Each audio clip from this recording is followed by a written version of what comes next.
Fulu, kuna Obambla inatoka hapa. So the trade and wear that we are doing here, ile biashara tunafanya ni ya kuuza samaki. So that is what employs our people.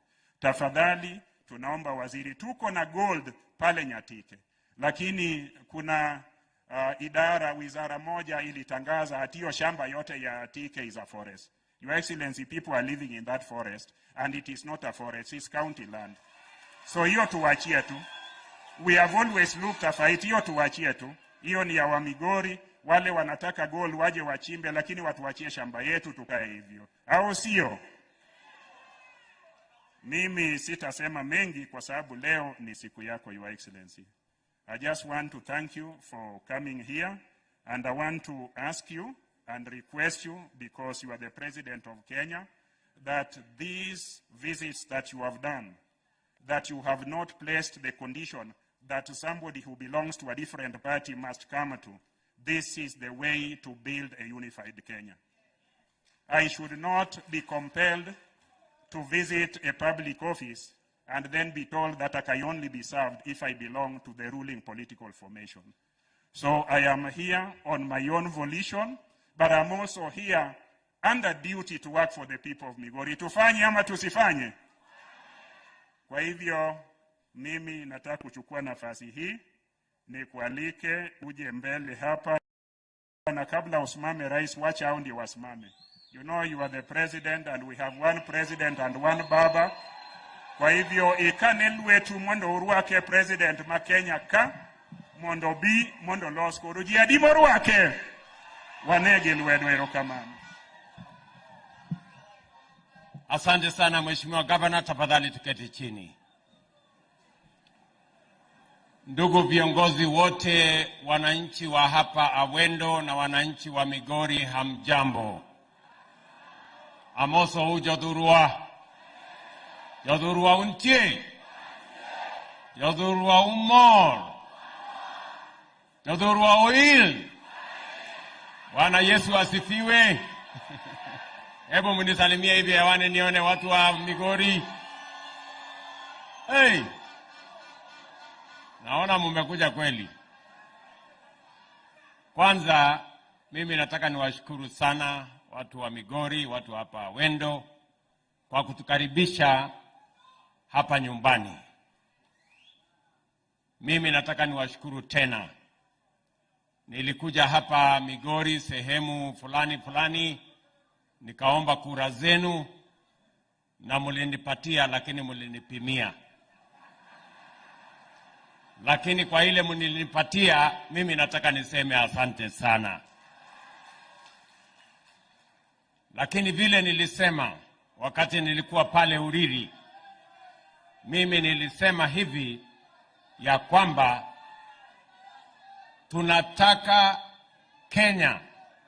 Tulifanya uchaguzi tarehe 9 mwezi wa 8 mwaka uliopita, na sisi wote tuliweka heshima ya taifa letu la Kenya.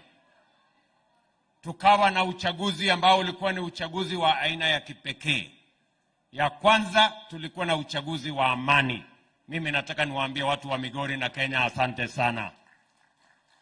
Ya pili, tulifanya uchaguzi ambayo ilikuwa ni uchaguzi ambayo haikuzingatia mambo ya ukabila. Mimi nataka niwaambie watu wa Migori na Kenya asante sana. Na vile vile tulifanya uchaguzi ambao ulituweka pamoja kama wananchi ya Kenya, na kuweka maanani mambo ya katiba ya kwamba viongozi wanachaguliwa na wananchi. Viongozi hawachaguliwi na system, wanachaguliwa na wananchi. Ni kweli ama si kweli? Na mimi nimefurahi leo kwamba nimefika hapa Migori. Na nimefika hapa Migori makusudi. Sijakosa mahali ya kwenda ndio nikakuja Migori. Nimekuja hapa deliberate ndio nizungumze na nyinyi. Mnanielewa? Kwa sababu mumetupatia nafasi ya uongozi. Na mimi nataka niwahakikishie ya kwamba wale viongozi wote mmewachagua, mimi nitafanya kazi pamoja na wao. Nihakikishe ya kwamba Kenya inapiga hatua ya kwenda mbele kwa maendeleo, kwa miradi na kazi ambayo itabadilisha maisha ya wananchi wa taifa letu la Kenya. Na ndio sababu hiyo nimekuja hapa leo na nitakuja tena na tena na tena.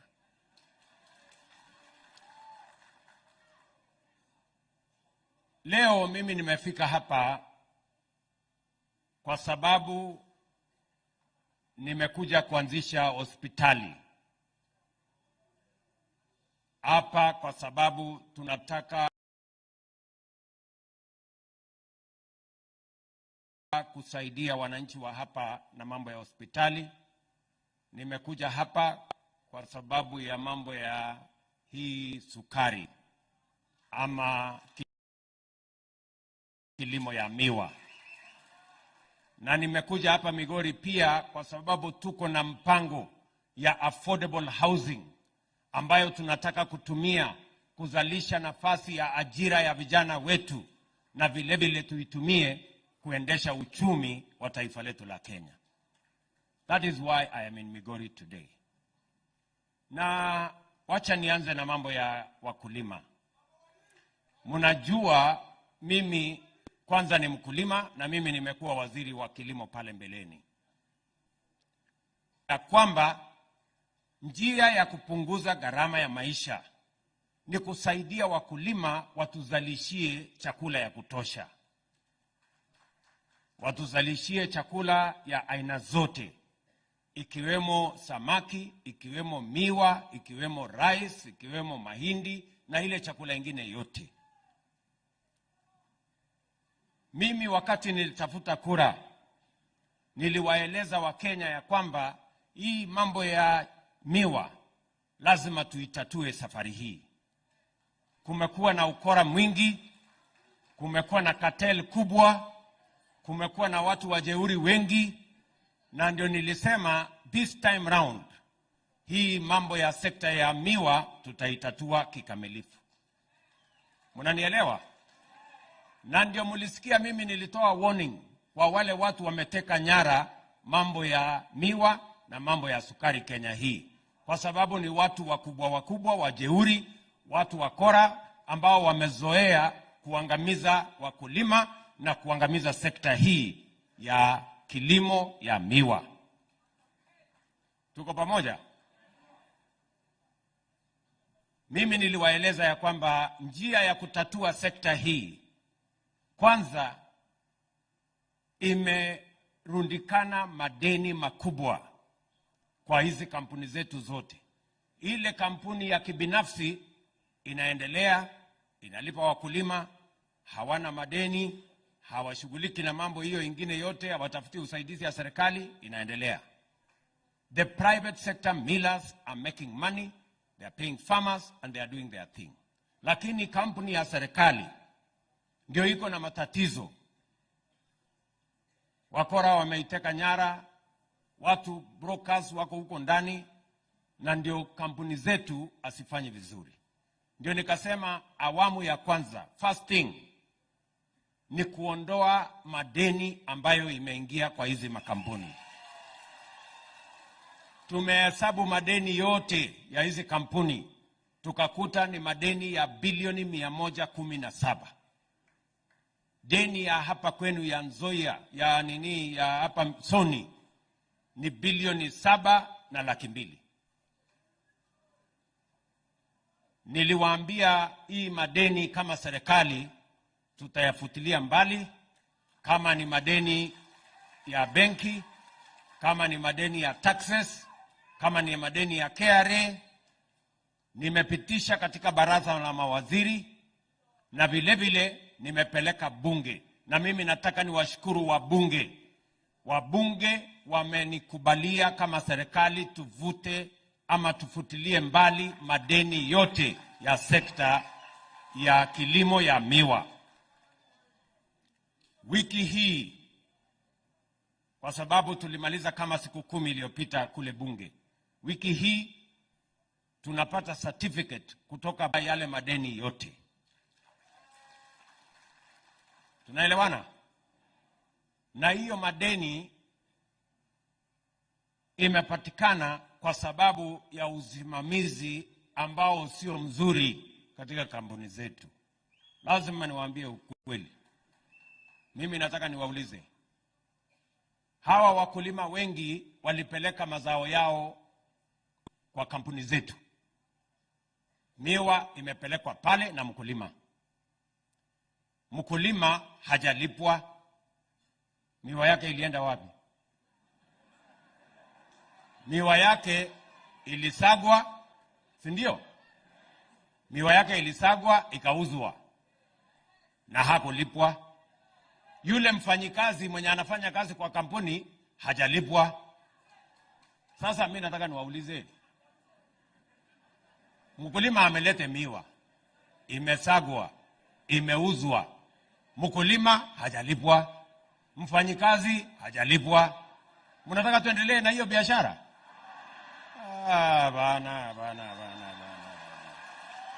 Iendelee namna hiyo. Hiyo haiwezekani. Sasa lazima tuseme ukweli bwana. Sasa alafu mnaniambia ya kwamba tuendelee tu namna hii, tuendelee tu hivyo hivyo. Mnataka tuendelee namna hii? No. Sikizeni bwana. Kwa sababu saa hizi hapa wakulima wanadai shilingi milioni 865. 865 million pesa ya wakulima.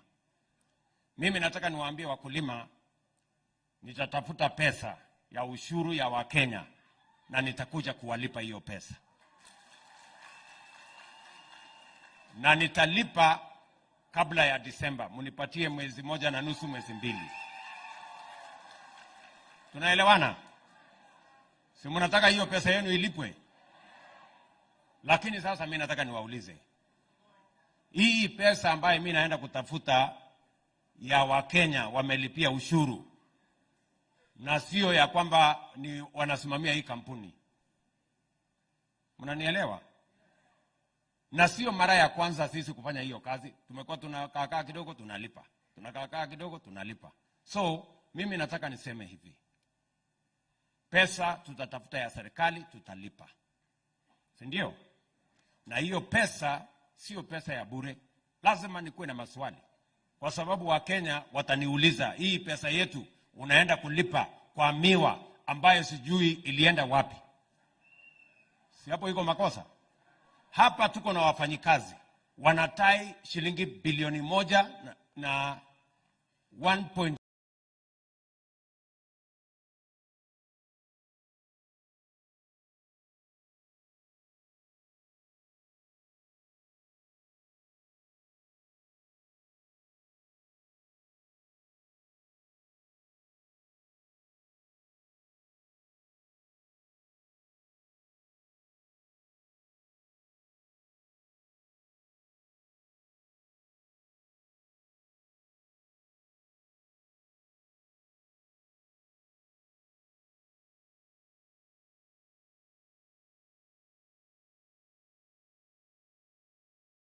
$1 billion pesa ya.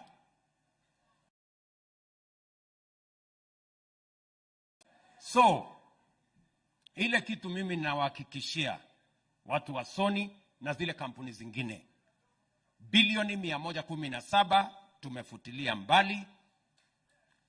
Pesa bilioni 1.7 tutatafuta kama serikali, tutalipa wakulima wote wa hapa Sony, wa Chemelil, wa Muhoroni, wa Nzoia na hata huko Mumias. Wakulima wote tutawalipa pesa zao. Sawa sawa? Lakini hatuwezi kuendelea ati sasa tukuje tuanze tena baada ya mwaka moja, mwaka 2, mwaka 3 turudi hapa tena. Wakulima hawajalipwa, wafanyikazi hawajalipwa, tafuta pesa ya serikali. Hiyo mimi siwezi fanya.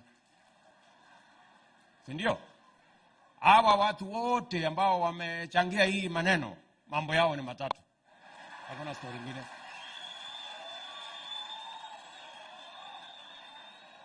Tumekubaliana? Na unajua mumesema vizuri. Hapa tumepata matatizo. Tunapitisha sheria, wanapeleka kotini. Tunapitia regulation, matapeli, wakora, watu wa jeuri, wanapeleka kotini. Hata wakulima wakifanya election ya representative ya wakulima, wanapeleka kotini. Kwa sababu wako na wakulima ambao wamewanunua, ndio wanataka waendeshe mambo ya wakulima, ndio maswali isiulizwe. So mimi nimepatia hiyo watu warning. The people who have taken the sugar sector hostage, and we know them. The people who normally go to court to block any meaningful transformation of our sugarcane sector. We want to give them a warning from Migori that this time round, tutaonana na nyinyi macho kwa macho. Mnanielewa jameni? Yes. Hatuwezi kuendelea hivyo, na hakuna pesa ya serikali tunaenda kutafuta alafu watu wanakuja kugawana alafu tunaendelea. Hapana. Tumekubaliana?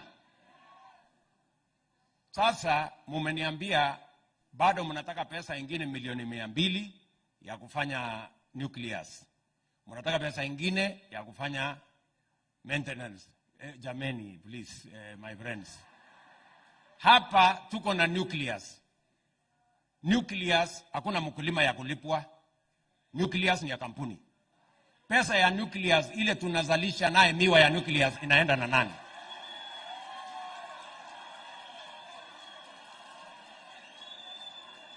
Ndio kama naelewana. So, tuko pamoja. So, tumekubaliana kama kuna shida na mtambo ya kuendeshwa hapa. You know, this time round, najua mmeniuliza ya kwamba ati leasing isifanyike hapa Soni. Hapana. That I don't agree with you, my friends. Tunataka kuelewana. Ile kitu haiwezi kufanyika ni privatization. Mambo ya kuprivatize kampuni haiwezekani. Hii kampuni lazima ibaki ya wananchi wa hapa. Ardhi lazima ibaki ya wananchi wa hapa. Tunaelewana? Lakini operation ya hii kampuni hatuwezi kuendelea na wale hawalipi wakulima, na hawalipi wafanyabiashara, na hawalipi wafanyikazi. We are going to have a leasing program where we are going to have a company that is going to make sure they pay the workers, they pay the farmers, na vile vile lazima tuanze kupata pesa ya wananchi wa Migori kutoka hii kampuni. Watu wa Migori, kwa sababu you gave this land, mahali shamba hii mahali iko, mimi nimesema at least kila mwezi tupatiane hata kama ni milioni 50 kwa county government ya Migori, wagawie watoto wetu either basari ama watengenezee barabara, kwa sababu tumepatiana shamba hapa na inatumika kuzalisha miwa, na we must account for it. The nucleus estate here must give money to the county government of Migori. Sijui kama tunaelewana. That is the model we are going to use. Na nitakalia hawa watu ngumu. Hakuna mchezo. Sijui kama tunaelewana. Mnataka nipembelezane na hawa watu?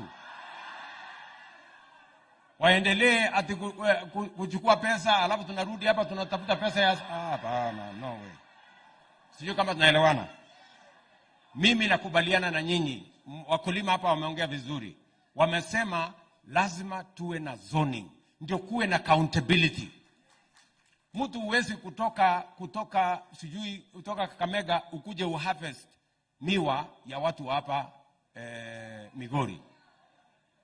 Alafu unatuchanganya, pesa inapotea, there is no accountability, hatujui imechukuliwa na nani, ukora inakuwa mingi, poaching inaendelea, sekta yetu inaharibika. We must all be accountable. Tunaelewana?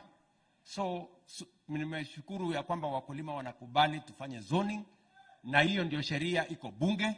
Tumemalizia katika National Assembly, sasa inaenda Senate, na in the next few months mimi nitatia kidole ikuwe sheria, ndio tuhakikisha kwamba sekta hii inasimama vizuri. Watu wa Migori tumekubaliana? Niende nitafute pesa ya kulima wa wakulima na nipange hiyo kazi ingine wote, na wakora na cartel wasafiri, nitawasafirisha. Jambo la pili, mimi vile vile nataka tukubaliane na nyinyi, sawa sawa, katika hali ya kuzalisha chakula hapa Migori. Kwanza mimi nataka niwapongeze kwa sababu kwa Nyanza mzima, counties 4 za Nyanza, Migori ndio iko mbele kwa kutumia fertilizer. Mimi nataka niwahakikishie tutaongeza fertilizer ile inakuja hapa Migori. Tunaelewana? Tuwaongezee ndio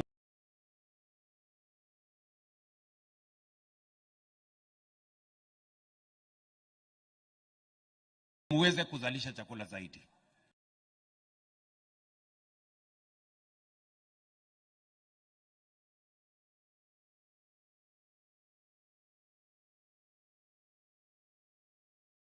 Hapa muko na kilimo ya matatizo. Budget yetu ya mwaka ujao nitaweka pesa. Nimetafuta marafiki ndio tukuje tufungue hiyo opportunity ya kilimo ya mpunga, kwa sababu tunataka kuongeza ardhi under irrigation kwa mambo ya rice by another 200,000 acres in Kenya. Tumepanga Tana River, tumepanga Mwea, tumepanga Ahero na tumepanga hapa kwenu Lower Kuja, sehemu hiyo ya Nyatike na kona hii ya Migori. Mimi nataka niseme kwa county government ya hapa wajipange, tunataka kushirikiana na wakulima ili tuzalishe chakula, tuondoe aibu ya njaa katika taifa letu la Kenya. Mnanielewa? Njaa tutafukuza Kenya kama tutasaidiana na nyinyi kama wakulima, na vile vile mmesikia hapa katika ziwa la Victoria, Lake Victoria. Pia tunataka kutumia Lake Victoria kuhakikisha kwamba tuko na chakula ya kutosha. Na ndio sababu juzi on Friday nilikuja kuanzisha program pale Kabonyo ambayo itatupatia fingerlings milioni 7 kila mwezi, ambayo tutaweka katika ziwa Victoria, ndio wavuvi wetu wakienda pale wakute kuna samaki, watuletee, ndio tupunguze gharama ya samaki na tuhakikisha kwamba tunaongeza mapato ya wavuvi na watu wa sehemu hii. Pale tumeweka pesa karibu bilioni 1 ya hiyo Kabonyo, mahali tutazalisha. We have a big hatchery and other infrastructure that will support fishing in this region. Vile vile huyu Mheshimiwa Mvurya amepanga na tumeweka pesa karibu milioni ingine 900 kutoka Busia mpaka hapa Migori. Tunajenga landing sites 11, 11 different landing sites. Mahali hawa wavuvi wetu wakienda kuvua samaki watakuta kuna mahali ya barafu, kuna cold room, kuna storage, kuna processing facility. Kila landing site tunaweka shilingi milioni 100. Hapa Sori tumeweka landing site. Pole hapo. Mahali ingine naitwa Got Kachola tumeweka another landing site, tunakuja kujenga hivi karibuni. Watu wa Migori tumeelewana? Tumeelewana? Na vile vile tunataka kuhakikisha kwamba wale BMUs, Beach Management Units, sasa tunataka kushirikiana na wao, tuwapange wawe cooperative, ndio tuweze kuwasupport, hata kuwapatia credit, ndio waweze kutusaidia kufanya biashara ya samaki, iwe ni biashara ambayo itatusaidia kuzalisha chakula Kenya, kupunguza gharama ya maisha, na pia iongeze pesa kwa wakulima na wavuvi, na sehemu hii tuweze kuisaidia kukuza uchumi wa sehemu hii. Unataka tuendelee na hiyo mpango? Samaki ikuje hapa ikiwa na bei ya sawasawa. Vile gavana wenu amesema, hapa Migori vile tunafanya Kenya, tumeweka pesa ya County Aggregation and Industrial Park ambaye mmesikia iko hapa Makalda. Tumeweka pale milioni 250. Governor na county government wameweka milioni 250. Mahali tutakusanya mazao yenu, tuifanyie processing, tuifanyie value addition, tuweke storage, tuweke cold rooms, na tupange soko, ndio wakulima wasihangaishwe tena na brokers na cartels na wakora, tuweze kupata soko na bei ya sawasawa kwa bidhaa ya wakulima na mazao ya wakulima wetu. Vile nimeweka pesa ingine milioni 400 kujenga soko ingine 8 hapa Migori. Unajua mimi nilifanya campaign na mama mboga, si namna hiyo? Sasa lazima mama mboga afanye biashara mahali kuna heshima, mahali kuna taa, mahali kuna maji, na ndio sababu hiyo mmesikia tunajenga soko pale Ranen. Tunajenga soko Sibuoche. Tunajenga soko Riosiri, tunajenga soko Masara, Nyabohanze, Ntimaru, hapa town yenu hapa ya Migori pia tunapanga soko ya hapo, because we want to create market infrastructure to support our farmers and their produce and to support business people, ndio tuweze kuzalisha uchumi, tupeleke taifa letu la Kenya mbele. Watu wa Migori tutashirikiana pamoja na nyinyi. Muko tayari? Muko tayari tushirikiane? Vile tumekubaliana na county government yenu ya kwamba mambo ya matibabu lazima tuwe na mpango ambayo itahakikisha kwamba watu pale chini wanapata nafasi ya kufikia matibabu bila gharama ya juu. Na ndio sababu tumeweka katika ile mpango ya community health promoters. Hapa Migori muko na community health promoters 2600 karibu na 70 hapo. Na tunawapatia equipment. Tayari we have released equipment ya karibu milioni 52 imekuja hapa Migori. Na kila mwaka tutatuma pesa another 54 million every year ya kulipa hawa community health promoters. Governor atalipa pesa yao nusu, mimi nitalipa pesa yao nusu, ndio watusaidie kushirikiana na kutusaidia mambo ya afya kutoka mashinani. Hawa community health promoters are the agents that will transform our health delivery from being curative to being promotive and being preventive. And that is our commitment and our mission. Tumeelewana? Na tumekubaliana vile ngojea kidogo wewe nani? Wewe unaniharakisha, umesikia mimi nataka kwenda wapi? Wewe relax. Sio kama tunaelewana. Tunataka tupange hivyo kwa sababu tunataka tuhakikishe ya kwamba mambo ya afya tunapanga vizuri na tunataka kupeleka taifa letu la Kenya mbele. Vile tumekubaliana ya kwamba mambo ya NHIF, watu wengi bado wanaenda hospitali, wanakosa pesa ya kulipa, bei inapanda juu, wanauza shamba, wanauza ng'ombe, wanauza mali, na ndio sababu tumesema we are going to have a proper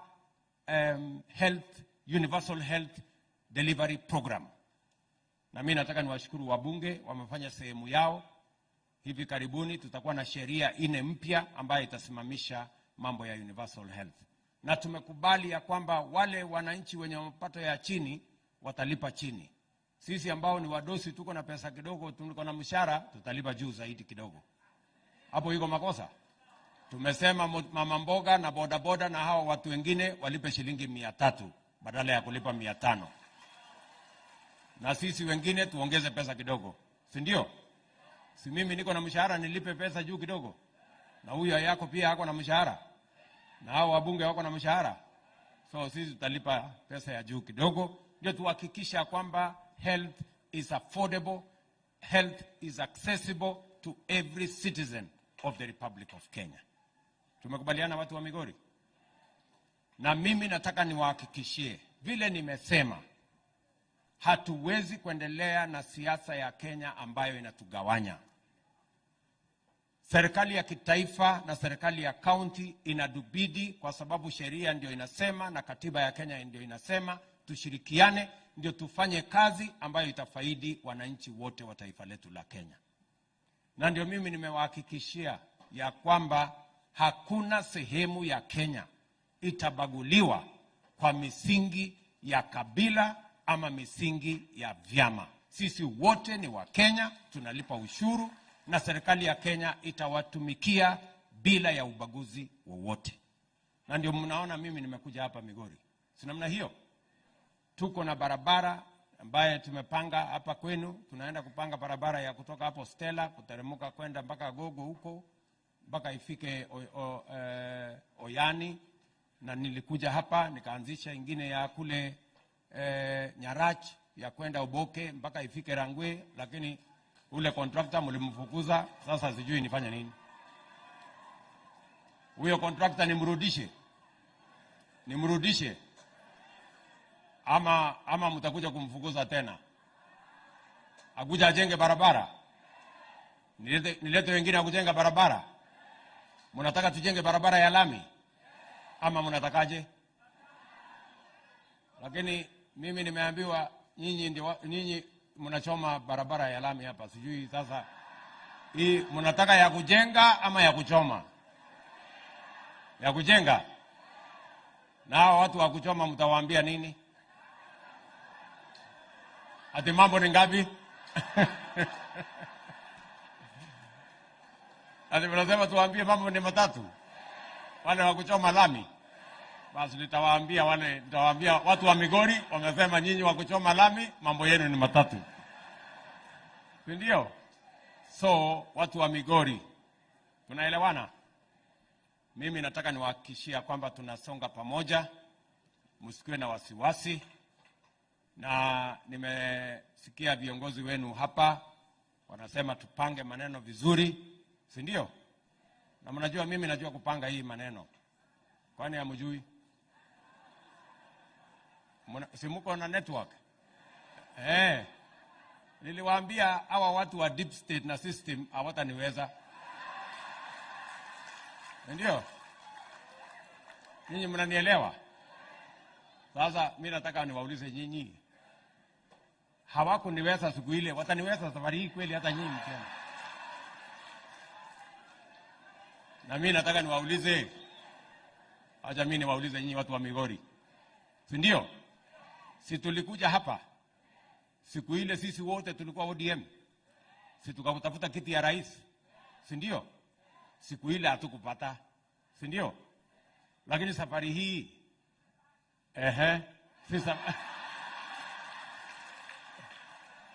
sasa si tumepata ile tulikuwa tunatafuta. Sasa shida yenu tena iko wapi? Mnafanya maandamano ya nini na mimi ni rais na tulikuwa tunatafuta sikio pamoja? Mimi mnanielewa? Tunaelewana? Tuko pamoja? So tuache mambo mingi. Sisi wote ni wananchi wa taifa letu la Kenya. Sawa? Nilikuwa naambia watu ya Homa Bay jana kwamba unajua siku ile mimi nilikuwa natafutia kura Agwambo. Si namna hiyo? Si mimi nilikuwa mtu yake? Ama kwani nyinyi mnajifanya ati nyinyi ni watu yake na mimi si mimi, hata mimi nilikuwa mtu yake? Ama namna gani? Lakini saa hizi si mimi ndio rais wa Kenya? Si sasa Agwambo ni mtu yangu? Sasa shida tena iko wapi? Ama mnatakaje nyinyi?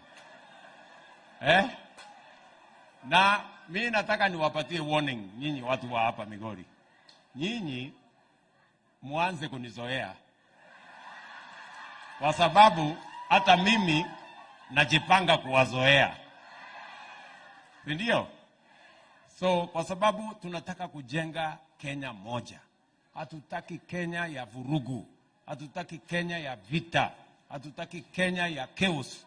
Tunataka Kenya ya amani, tupange maendeleo, Kenya isonge mbele. So mimi nataka nishukuru sana viongozi wote walionitembelea hapa, waliotembea pamoja na mimi. Tumetembea hapa Migori, tunawapenda sana. Nyasaye ukuyedhu, Mungu awabariki sana na tunawapenda sana. Asante sana Mheshimiwa Rais.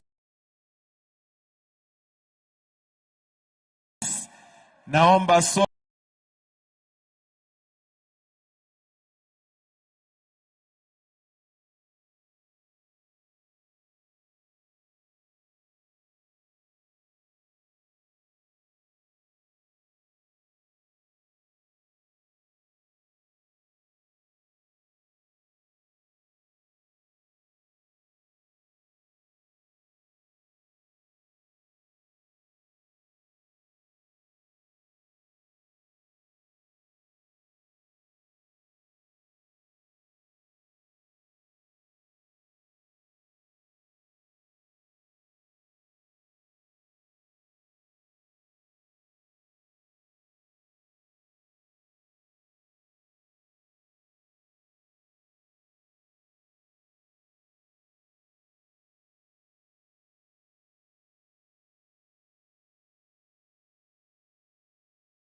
ya hapa kwenu ya Nzoia, ya nini, ya hapa Soni ni bilioni 7.2.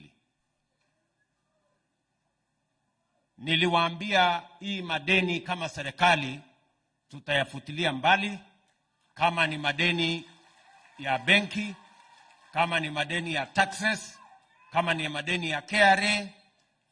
Nimepitisha katika baraza la mawaziri na vile vile nimepeleka bunge, na mimi nataka niwashukuru wabunge.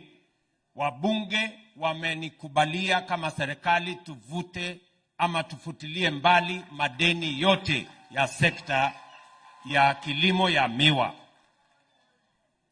Wiki hii, kwa sababu tulimaliza kama siku 10 iliyopita kule bunge, wiki hii tunapata certificate kutoka bunge ambayo itaruhusu National Treasury kuondoa yale madeni yote. Tunaelewana? Na hiyo madeni imepatikana kwa sababu ya usimamizi ambao sio mzuri katika kampuni zetu. Lazima niwaambie ukweli. Mimi nataka niwaulize, hawa wakulima wengi walipeleka mazao yao kwa kampuni zetu. Miwa imepelekwa pale na mkulima. Mkulima hajalipwa. Miwa yake ilienda wapi? Miwa yake ilisagwa, si ndio? Miwa yake ilisagwa ikauzwa na hakulipwa. Yule mfanyikazi mwenye anafanya kazi kwa kampuni hajalipwa. Sasa mimi nataka niwaulize, mkulima amelete miwa, imesagwa, imeuzwa, mkulima hajalipwa, mfanyikazi hajalipwa. Mnataka tuendelee na hiyo biashara? Bana. Iendelee namna hiyo. Hiyo haiwezekani. Sasa lazima tuseme ukweli bwana. Sasa alafu mnaniambia ya kwamba tuendelee tu namna hii, tuendelee tu hivyo hivyo. Mnataka tuendelee namna hii? No. Sikizeni bwana. Kwa sababu saa hizi hapa wakulima wanadai shilingi milioni 865. 865 million pesa ya wakulima. Mimi nataka niwaambie wakulima, nitatafuta pesa ya ushuru ya Wakenya na nitakuja kuwalipa hiyo pesa. Na nitalipa kabla ya Disemba. Munipatie mwezi 1.5, mwezi 2. Tunaelewana? Si mnataka hiyo pesa yenu ilipwe? Lakini sasa mimi nataka niwaulize, hii pesa ambayo mimi naenda kutafuta ya Wakenya wamelipia ushuru, na sio ya kwamba ni wanasimamia hii kampuni. Mnanielewa? Na sio mara ya kwanza sisi kufanya hiyo kazi. Tumekuwa tunakaa kidogo tunalipa, tunakaa kidogo tunalipa. So mimi nataka niseme hivi, pesa tutatafuta ya serikali, tutalipa, si ndio? Na hiyo pesa sio pesa ya bure. Lazima nikuwe na maswali, kwa sababu Wakenya wataniuliza, hii pesa yetu unaenda kulipa kwa miwa ambayo sijui ilienda wapi. Si hapo iko makosa?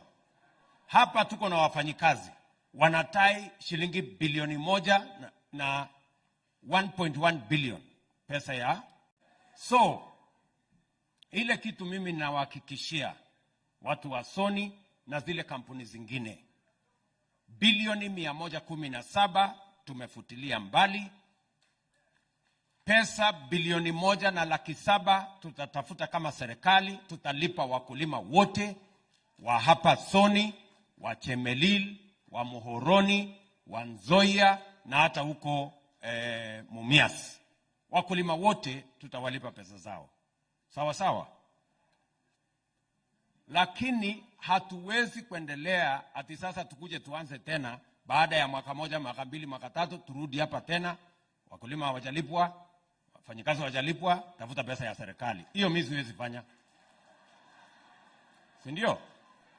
Hawa watu wote ambao wamechangia hii maneno, mambo yao ni matatu, hakuna story nyingine.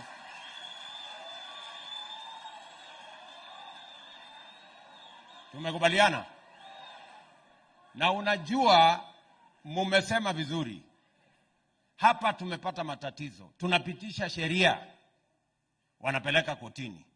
Tunapitia regulation, matapeli, wakora, watu wa jeuri, wanapeleka kotini.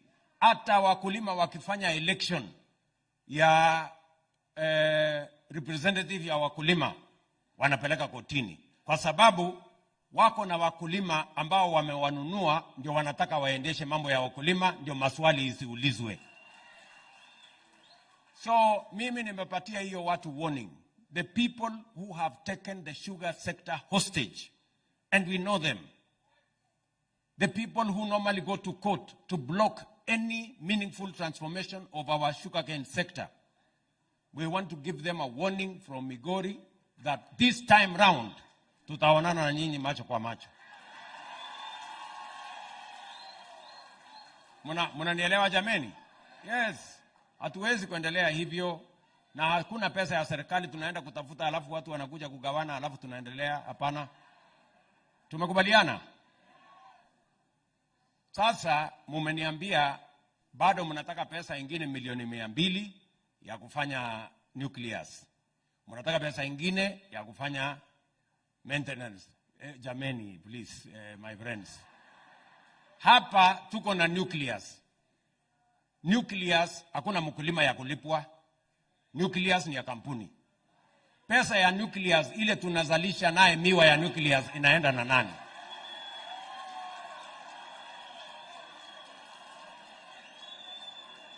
Ndio kama naelewana. So, tuko pamoja. So, tumekubaliana kama kuna shida na mtambo ya kuendeshwa hapa. You know, this time round, najua mmeniuliza ya kwamba ati leasing isifanyike hapa Soni. Hapana. That I don't agree with you, my friends. Tunataka kuelewana. Ile kitu haiwezi kufanyika ni privatization. Mambo ya kuprivatize kampuni haiwezekani. Hii kampuni lazima ibaki ya wananchi wa hapa. Ardhi lazima ibaki. Koseo kuber. Chakufua najo dalawa. Now, Your Excellency, regarding farmers, I just wanted to add, I know you have been Minister for Agriculture. I know you are a farmer yourself, but I just want to ask this about the sugarcane farmers. Number one, the challenge we have as farmers and sugarcane farmers and the mill is access to affordable credit or money. We used to have sugar levy that Governor Obado talked about.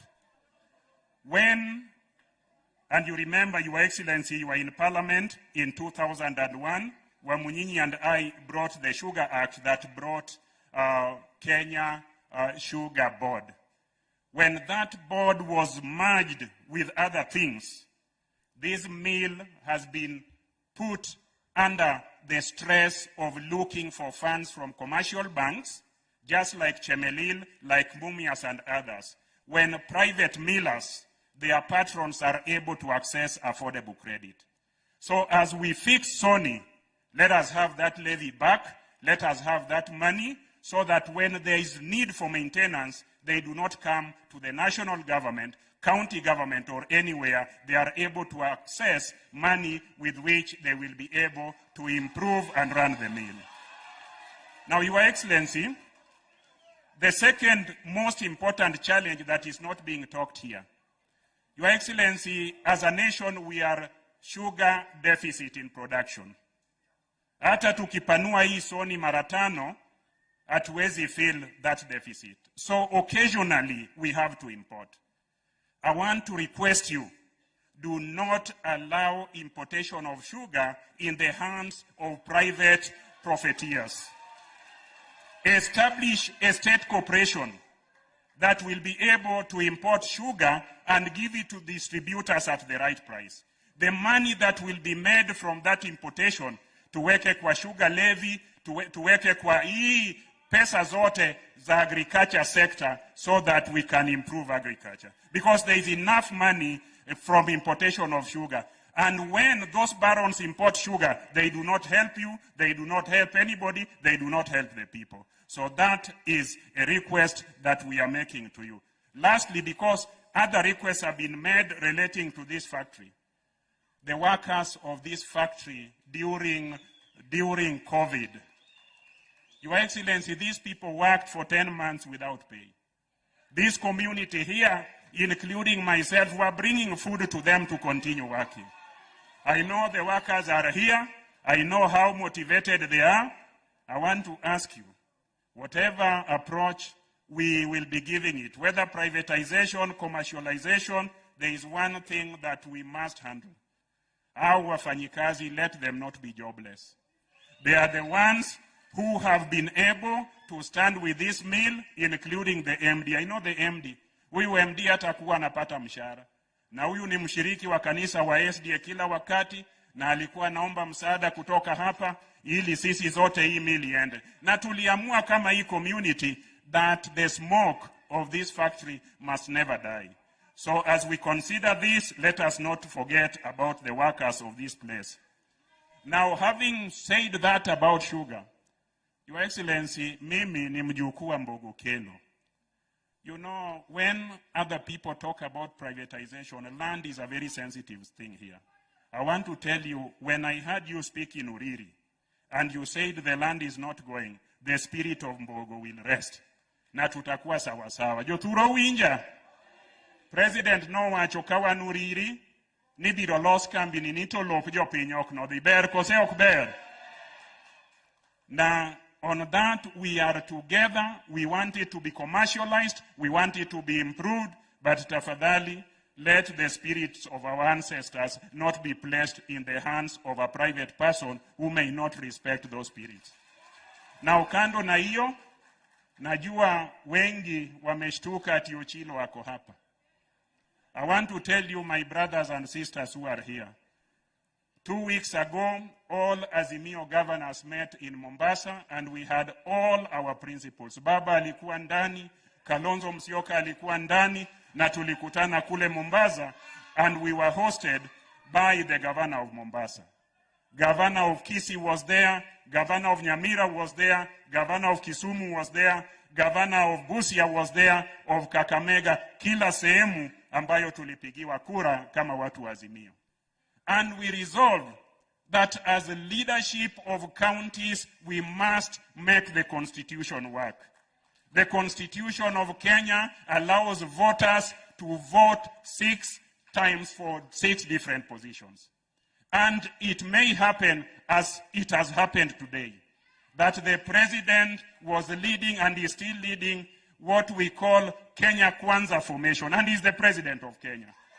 It is happening, as it is happening today, that the governor of Migori, yours sincerely, Ochilo Ayako, ni mtu wa Mazimio, and is leading the government of Migori. In order for these people to get services, we resolved as governors of Azimio that we cannot take the nation backwards. We will work with the national government, and the national government will work with us, and that work sio siasa.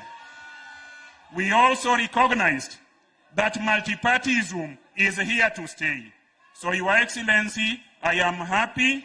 I know we have politicians here. Some of them wakisema ati let's join the government. They are thinking, or people may think that we want to defect to the government.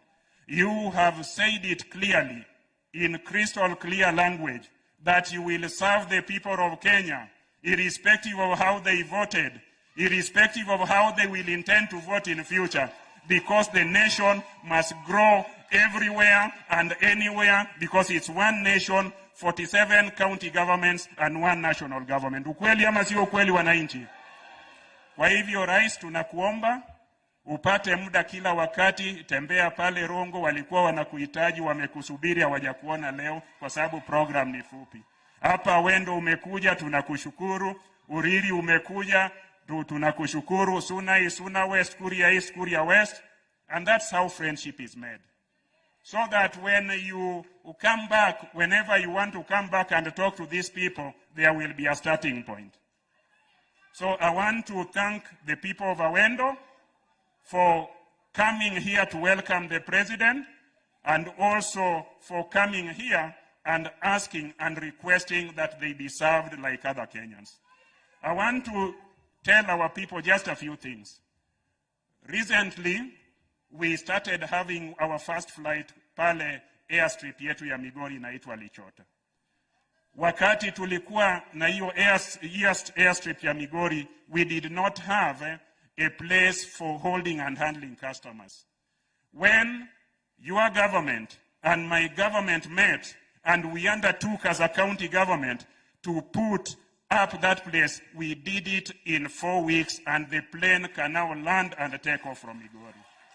The promise we got from your Waziri Murkomen, who is my very good friend, kwamba serikali ya Kenya imeweka 200 million ya kujenga a modern terminal. Tafadhali wakati umekuja hapa, expand that airstrip, iwe airport. Watu wa Kenya watue Migori, waende Tanzania, wa Tanzania watoke Tanzania watue Migori, so that we have a great place. So thank you very much, because when county and national governments work, watu wanasaidika. Your Excellency, I will fail if I do not mention that we are also among the other 47 counties that your government gave 250 million, and we also produced 250 million for county aggregation and industrial park na inajengwa pale Makalda. We as Kenyans in this part of the world, we want to stand on our feet, earn money, and also pay taxes. Your Excellency, I want to mention that under the same partnership, your government, together with the government of Migori County, are constructing a market at Riosir, another market at Ranen, another market at Sibuoche, a market at Masara, a market at Wathonger, a market at Nyabohanze, and another market Kulentimaru. This we must do because the Constitution tells us that it's the right thing to do, kwa sababu hao wote ni walipa kodi na hao wote ni wa Kenya. Tunaweza kutafautiana kivyama, lakini the common denominator, we have been elected by the people, and these people want services, they do not want wrangles. Maybe there will be some other time to wrangle in the future. And that brings me to this, Your Excellency. The discussions and dialogue in Nairobi, au watu wanaingojea vile wakulima wanangojea mvua. I want to request you humbly, ask those who are involved in that dialogue to know that the people support it, and they are very expectant. Au watu sio watu wa fujo, hawataki vita, and they know wewe ukiongea na baba, ile mnasema italeta faida kwa hao. So Your Excellency, we as people of Migori, we are always afraid of thunder. Tunaogopa radi. So hiyo radi isitoke Bomas ipige watu hapa Migori. Hiyo mvua kali na those hailstones should not come from Nairobi ilete furugu hapa. Solve those issues in Nairobi. Sisi vile tuko hapa, tukiwa kwa ODM, tukiwa kwa UDA, tukiwa kwa vyama vyote hapa Migori County, tuwe watu wamoja na tuelekeze ama tuendeshe Migori iwe mbele. Mimi nikimalizia, tuko na Waziri Mvurya, and tuko na the blue economy along Lake Victoria. Your Excellency, everybody here eats fish. That fish ndio hakuna. So Your Excellency, Mvurya ambayo hako hapa, nilitembelea ofisi yake, and I met his permanent secretary last week. She handed to my government a cooling plant pale Sori. Your Excellency, kuna pesa mingi ya blue economy. Sisi watu wa samaki tunaomba, when you are coming back, kila sehemu hapa Lake Victoria tuwe na samaki. And I'm talking about samaki many people may not know. Ukija hapa Wendo, hapa Rongo pale Uriri, you may not know. Ukienda kila mama marja aswekra usomena, usokoseo kousi. With that omena of 200 shillings, ndio wanalisha hao watoto. Hiyo omena inatoka kwa ziwa. Kuna fulu, kuna obambla inatoka hapa.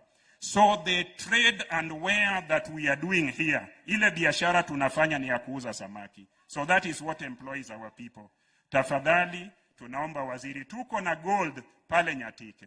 Lakini kuna wizara moja ilitangaza ati hiyo shamba yote ya Nyatike is a forest. Your Excellency, people are living in that forest and it is not a forest, it's county land. So hiyo tuwachie tu. We have always looked after it, hiyo tuwachie tu. Hiyo ni ya Wamigori, wale wanataka gold waje wachimbe, lakini watuachie shamba yetu tukae hivyo. Au sio? Mimi sitasema mengi kwa sababu leo ni siku yako, Your Excellency. I just want to thank you for coming here, and I want to ask you and request you, because you are the President of Kenya, that these visits that you have done, that you have not placed the condition that somebody who belongs to a different party must come to. This is the way to build a unified Kenya. I should not be compelled to visit a public office and then be told that I can only be served if I belong to the ruling political formation. So I am here on my own volition, but I'm also here under duty to work for the people of Migori. Tufanye ama tusifanye? Kwa hivyo, mimi nataka kuchukua nafasi hii, ni kualike uje mbele hapa, na kabla usimame rais, wacha hao ndio wasimame. You know you are the president and we have one president and one baba. Kwa hivyo ikanelwe tu mondo uruake president makenya ka mondo bi mondo losko rujia di moruake wanege lwedwero kamano. Asante sana Mheshimiwa Governor, tafadhali tuketi chini. Ndugu viongozi wote, wananchi wa hapa Awendo na wananchi wa Migori, hamjambo. Amoso ujodurua. Jodurua untie. Jodurua umor. Jodurua oil. Bwana Yesu asifiwe. Hebu mnisalimie hivi hewani nione watu wa Migori. Hey! Naona mmekuja kweli. Kwanza, mimi nataka niwashukuru sana watu wa Migori, watu hapa Awendo, kwa kutukaribisha hapa nyumbani. Mimi nataka niwashukuru tena. Nilikuja hapa Migori sehemu fulani, nikaomba kura zenu na mlinipatia, lakini mlinipimia. Lakini kwa ile mlinipatia, mimi nataka niseme asante sana. Lakini vile nilisema wakati nilikuwa pale Uriri, mimi nilisema hivi ya kwamba tunataka Kenya. Tulifanya uchaguzi tarehe 9 mwezi wa 8 mwaka uliopita, na sisi wote tuliweka heshima ya taifa letu la Kenya. Tukawa na uchaguzi ambao ulikuwa ni uchaguzi wa aina ya kipekee. Ya kwanza, tulikuwa na uchaguzi wa amani. Mimi nataka niwaambie watu wa Migori na Kenya asante sana. Ya pili, tulifanya uchaguzi ambayo ilikuwa ni uchaguzi ambayo haikuzingatia mambo ya ukabila. Mimi nataka niwaambie watu wa Migori na Kenya asante sana. Na vile vile tulifanya uchaguzi ambao ulituweka pamoja kama wananchi ya Kenya, na kuweka maanani mambo ya katiba ya kwamba viongozi wanachaguliwa na wananchi. Viongozi hawachaguliwi na system, wanachaguliwa na wananchi. Ni kweli ama si kweli? Na mimi nimefurahi leo kwamba nimefika hapa Migori. Na nimefika hapa Migori makusudi. Sijakosa mahali ya kwenda ndio nikakuja Migori. Nimekuja hapa deliberate ndio nizungumze na nyinyi. Mnanielewa? Kwa sababu mumetupatia nafasi ya uongozi. Na mimi nataka niwahakikishie ya kwamba wale viongozi wote mmewachagua mimi nitafanya kazi pamoja na wao. Nihakikishe ya kwamba Kenya inapiga hatua ya kwenda mbele kwa maendeleo, kwa miradi na kazi ambayo itabadilisha maisha ya wananchi wa taifa letu la Kenya.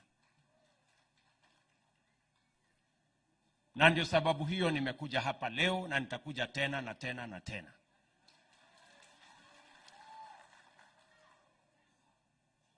Leo mimi nimefika hapa kwa sababu nimekuja kuanzisha hospitali hapa, kwa sababu tunataka kusaidia wananchi wa hapa na mambo ya hospitali. Nimekuja hapa kwa sababu ya mambo ya hii sukari ama kilimo ya miwa. Na nimekuja hapa Migori pia kwa sababu tuko na mpango ya affordable housing ambayo tunataka kutumia kuzalisha nafasi ya ajira ya vijana wetu, na vile vile tuitumie kuendesha uchumi wa taifa letu la Kenya. That is why I am in Migori today. Na wacha nianze na mambo ya wakulima. Mnajua mimi kwanza ni mkulima, na mimi nimekuwa waziri wa kilimo pale mbeleni. Na tumekubaliana kama Wakenya ya kwamba njia ya kupunguza gharama ya maisha ni kusaidia wakulima watuzalishie chakula ya kutosha.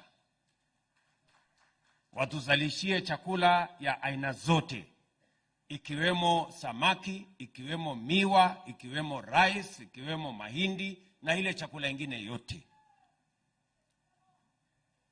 Mimi wakati nilitafuta kura, niliwaeleza Wakenya ya kwamba hii mambo ya miwa lazima tuitatue safari hii. Kumekuwa na ukora mwingi, kumekuwa na cartel kubwa, kumekuwa na watu wajeuri wengi, na ndio nilisema this time round hii mambo ya sekta ya miwa tutaitatua kikamilifu. Mnanielewa? Na ndio mlisikia mimi nilitoa warning kwa wale watu wameteka nyara mambo ya miwa na mambo ya sukari Kenya hii, kwa sababu ni watu wakubwa wajeuri, watu wakora ambao wamezoea kuangamiza wakulima na kuangamiza sekta hii ya kilimo ya miwa. Tuko pamoja?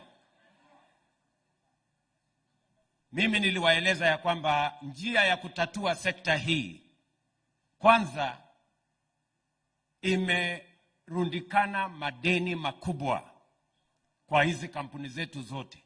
Ile kampuni ya kibinafsi inaendelea, inalipa wakulima, hawana madeni, hawashughuliki na mambo hiyo ingine yote, hawatafuti usaidizi ya serikali, inaendelea.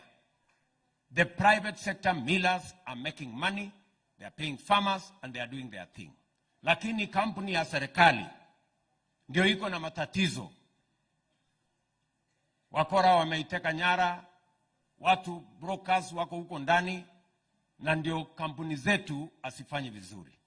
Ndio nikasema awamu ya kwanza, first thing, ni kuondoa madeni ambayo imeingia kwa hizi makampuni. Tumehesabu madeni yote ya hizi kampuni, tukakuta ni madeni ya bilioni 117. Deni ya hapa kwenu ya Nzoia, ya hapa Soni, ni bilioni 7.2. Niliwaambia hii madeni kama serikali tutayafutilia mbali, kama ni madeni ya benki, kama ni madeni ya taxes, kama ni madeni ya KRA. Nimepitisha katika baraza la mawaziri na vile vile nimepeleka bunge, na mimi nataka niwashukuru wabunge. Wabunge wamenikubalia kama serikali tuvute ama tufutilie mbali madeni yote ya sekta ya kilimo ya miwa. Wiki hii, kwa sababu tulimaliza kama siku 10 iliyopita kule bunge, wiki hii tunapata certificate kutoka bunge ambayo itaruhusu National Treasury kuondoa yale madeni yote. Tunaelewana? Na hiyo madeni imepatikana kwa sababu ya usimamizi ambao sio mzuri katika kampuni zetu. Lazima niwaambie ukweli. Mimi nataka niwaulize, hawa wakulima wengi walipeleka mazao yao kwa kampuni zetu. Miwa imepelekwa pale na mkulima. Mkulima hajalipwa. Miwa yake ilienda wapi?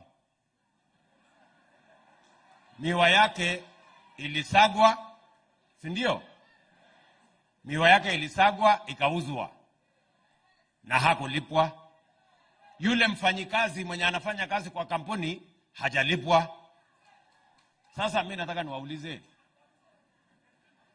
mkulima amelete miwa, imesagwa, imeuzwa, mkulima hajalipwa, mfanyikazi hajalipwa. Mnataka tuendelee na hiyo biashara? Bana. Iendelee namna hiyo. Hiyo haiwezekani. Sasa lazima tuseme ukweli bwana. Sasa alafu mnaniambia ya kwamba tuendelee tu namna hii, tuendelee tu hivyo hivyo.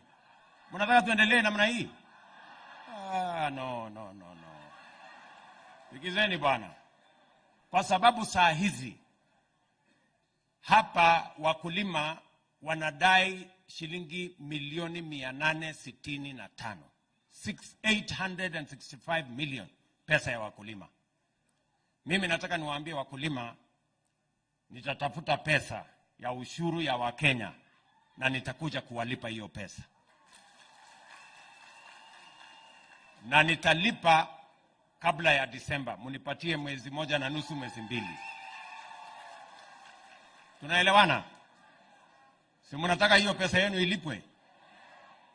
Lakini sasa mimi nataka niwaulize, hii pesa ambayo mimi naenda kutafuta ya Wakenya wamelipia ushuru, na sio ya kwamba ni wanasimamia hii kampuni. Mnanielewa? Na sio mara ya kwanza sisi kufanya hiyo kazi. Tumekuwa tunakaa kidogo tunalipa, tunakaa kidogo tunalipa. So mimi nataka niseme hivi, pesa tutatafuta ya serikali, tutalipa, si ndio? Na hiyo pesa sio pesa ya bure. Lazima nikuwe na maswali, kwa sababu Wakenya wataniuliza, hii pesa yetu unaenda kulipa kwa miwa ambayo sijui ilienda wapi? Si hapo iko makosa? Hapa tuko na wafanyikazi wanatai shilingi bilioni 1 na 1.1 billion pesa ya wafanyikazi. Again, lazima tutafute namna hawa wafanyikazi tutawalipa kwa njia gani. Tunaelewana? So mimi nataka tukubaliane, we cannot continue this way. Watu wa Kiingereza wanasema to continue doing the same thing over and over again and expecting different results is madness. Yani huwezi kuendelea kurudia ile ulifanya na unarudia na unaongojea matokeo tofauti. Hiyo ni kuwa wazimu, si ndio? So ile kitu mimi nawahakikishia watu wa Sony na zile kampuni zingine, bilioni 117 tumefutilia mbali. Pesa bilioni 1.7 tutatafuta kama serikali, tutalipa wakulima wote wa hapa Sony, wa Chemelil, wa Muhoroni, wa Nzoia na hata huko Mumias. Wakulima wote tutawalipa pesa zao. Sawa sawa? Lakini hatuwezi kuendelea ati sasa tukuje tuanze tena baada ya mwaka moja, mwaka mbili, mwaka tatu turudi hapa tena, wakulima hawajalipwa, wafanyikazi hawajalipwa, tafuta pesa ya serikali. Hiyo mimi siwezi fanya. Si ndio? Hawa watu wote ambao wamechangia hii maneno, mambo yao ni matatu. Hakuna story nyingine.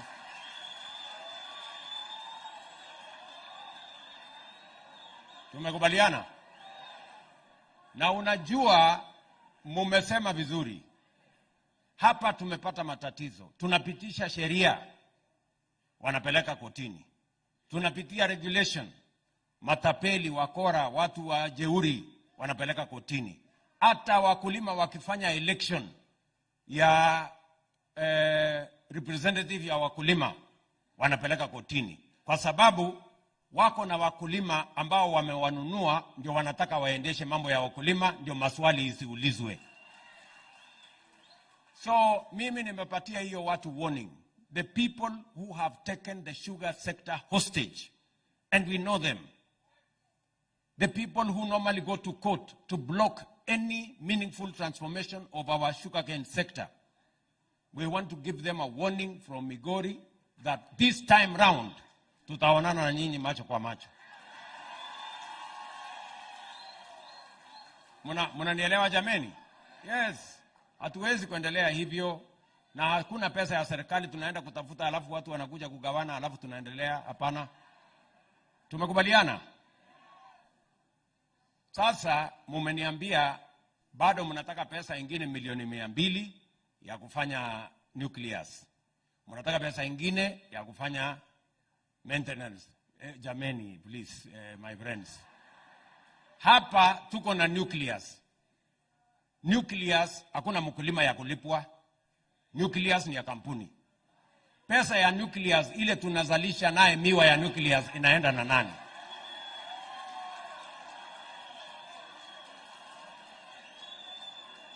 Hiyo kama naelewana. So, tuko pamoja. So, tumekubaliana kama kuna shida na mtambo ya kuendeshwa hapa. You know, this time round, najua mmeniuliza ya kwamba ati leasing isifanyike hapa Soni. Hapana. That I don't agree with you, my friends. Tunataka kuelewana. Ile kitu haiwezi kufanyika ni privatization. Mambo ya kuprivatize kampuni haiwezekani. Hii kampuni lazima ibaki ya wananchi wa hapa. Ardhi lazima ibaki ya wananchi wa hapa. Tunaelewana? Lakini operation ya hii kampuni hatuwezi kuendelea na wale hawalipi wakulima, na hawalipi wafanyabiashara, na hawalipi wafanyikazi. We are going to have a leasing program where we are going to have a company that is going to make sure they pay the workers, they pay the farmers, na vile vile lazima tuanze kupata pesa ya wananchi wa Migori kutoka hii kampuni. Watu wa Migori, kwa sababu you gave this land, mahali shamba hii, mahali iko.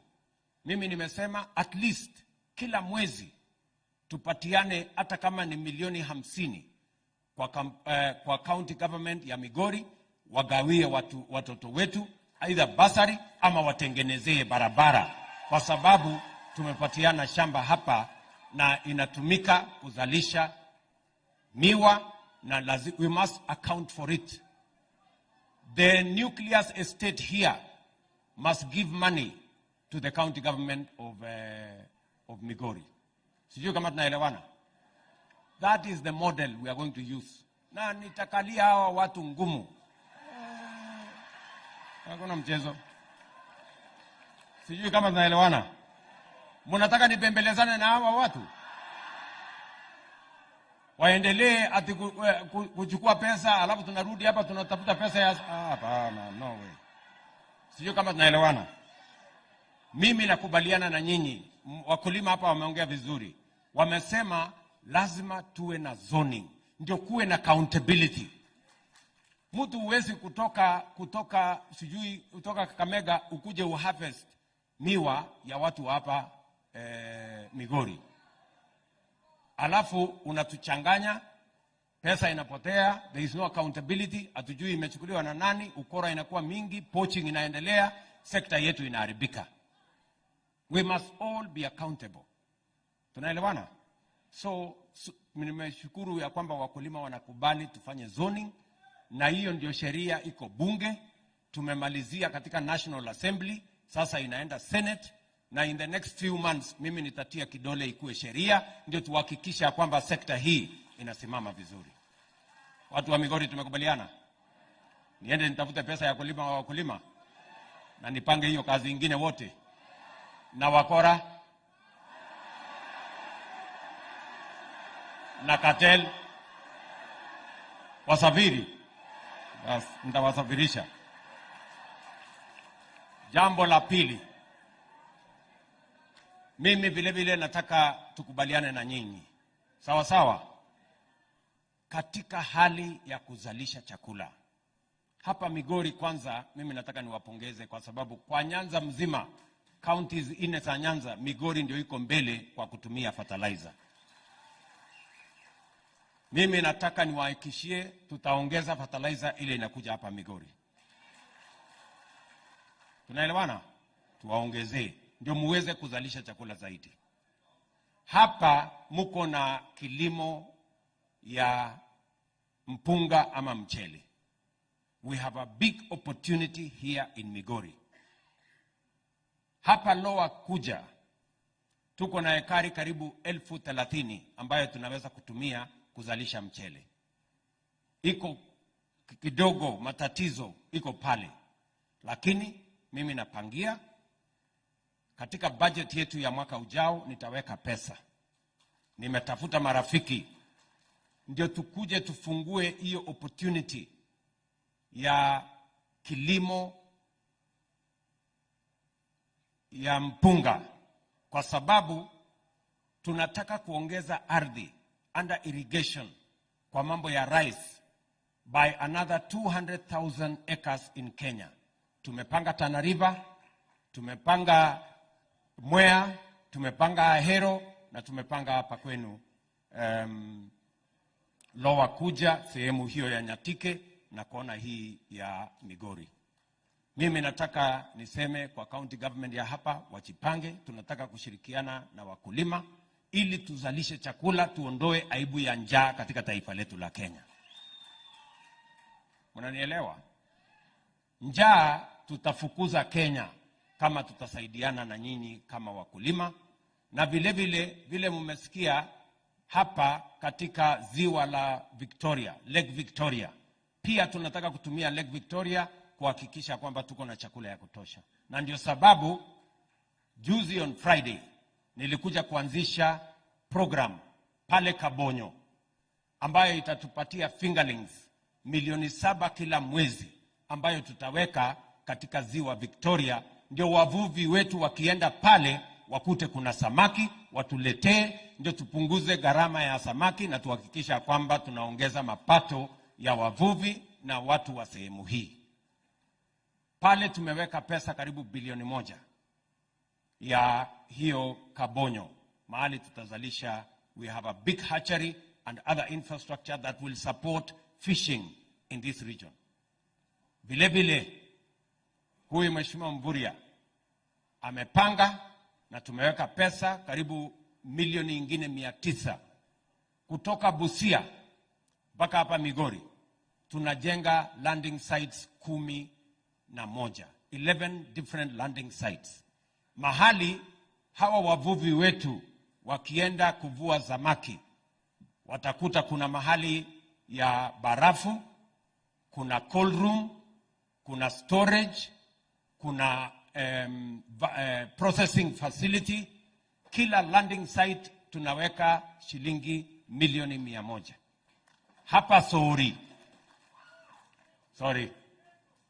Hapa Sori tumeweka landing site. Pole hapo. Mahali ingine naitwa Got Kachola tumeweka another landing site, tunakuja kujenga hivi karibuni. Watu wa Migori tumeelewana? Tumeelewana? Na vile tunataka kuhakikisha kwamba wale BMUs, Beach Management Units, sasa tunataka kushirikiana na wao, tuwapange wawe cooperative, ndio tuweze kuwasupport, hata kuwapatia credit, ndio waweze kutusaidia kufanya biashara ya samaki, iwe ni biashara ambayo itatusaidia kuzalisha chakula Kenya, kupunguza gharama ya maisha, na pia iongeze pesa kwa wakulima na wavuvi na sehemu hii tuweze kuisaidia kukuza uchumi wa sehemu hii. Nataka tuendelee na hiyo mpango. Samaki ikuje hapa ikiwa na bei ya sawasawa. Vile gavana wenu amesema hapa Migori vile tunafanya Kenya, tumeweka pesa ya County Aggregation and Industrial Park ambaye mumesikia iko hapa Makalda. Tumeweka pale milioni 250. Governor na county government wameweka milioni 250. Mahali tutakusanya mazao yenu, tuifanyie processing, tuifanyie value addition, tuweke storage, tuweke cold rooms na tupange soko. Ndio wakulima wasiangaishwe tena na brokers na cartels na wakora, tuweze kupata soko na bei ya sawasawa kwa bidhaa ya wakulima na mazao ya wakulima wetu. Vile nimeweka pesa ingine milioni 400 kujenga soko ingine 8 hapa Migori. Unajua mimi nilifanya campaign na mama mboga, si namna hiyo? Sasa lazima mama mboga afanye biashara mahali kuna heshima, mahali kuna taa, mahali kuna maji, na ndio sababu hiyo mumesikia tunajenga soko pale Ranen. Tunajenga soko Sibuoche. Tunajenga soko Riosiri, tunajenga soko Masara, Nyabohanze, Ntimaru, hapa town yenu hapa ya Migori.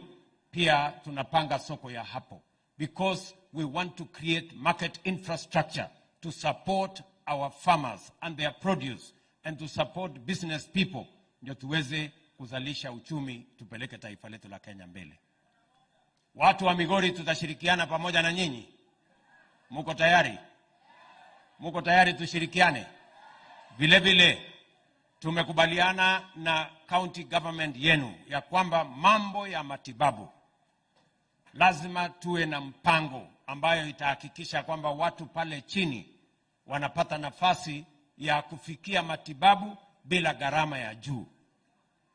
Na ndio sababu tumeweka katika ile mpango ya community health promoters. Hapa Migori muko na community health promoters 2600 karibu na 70 hapo. Na tunawapatia equipment.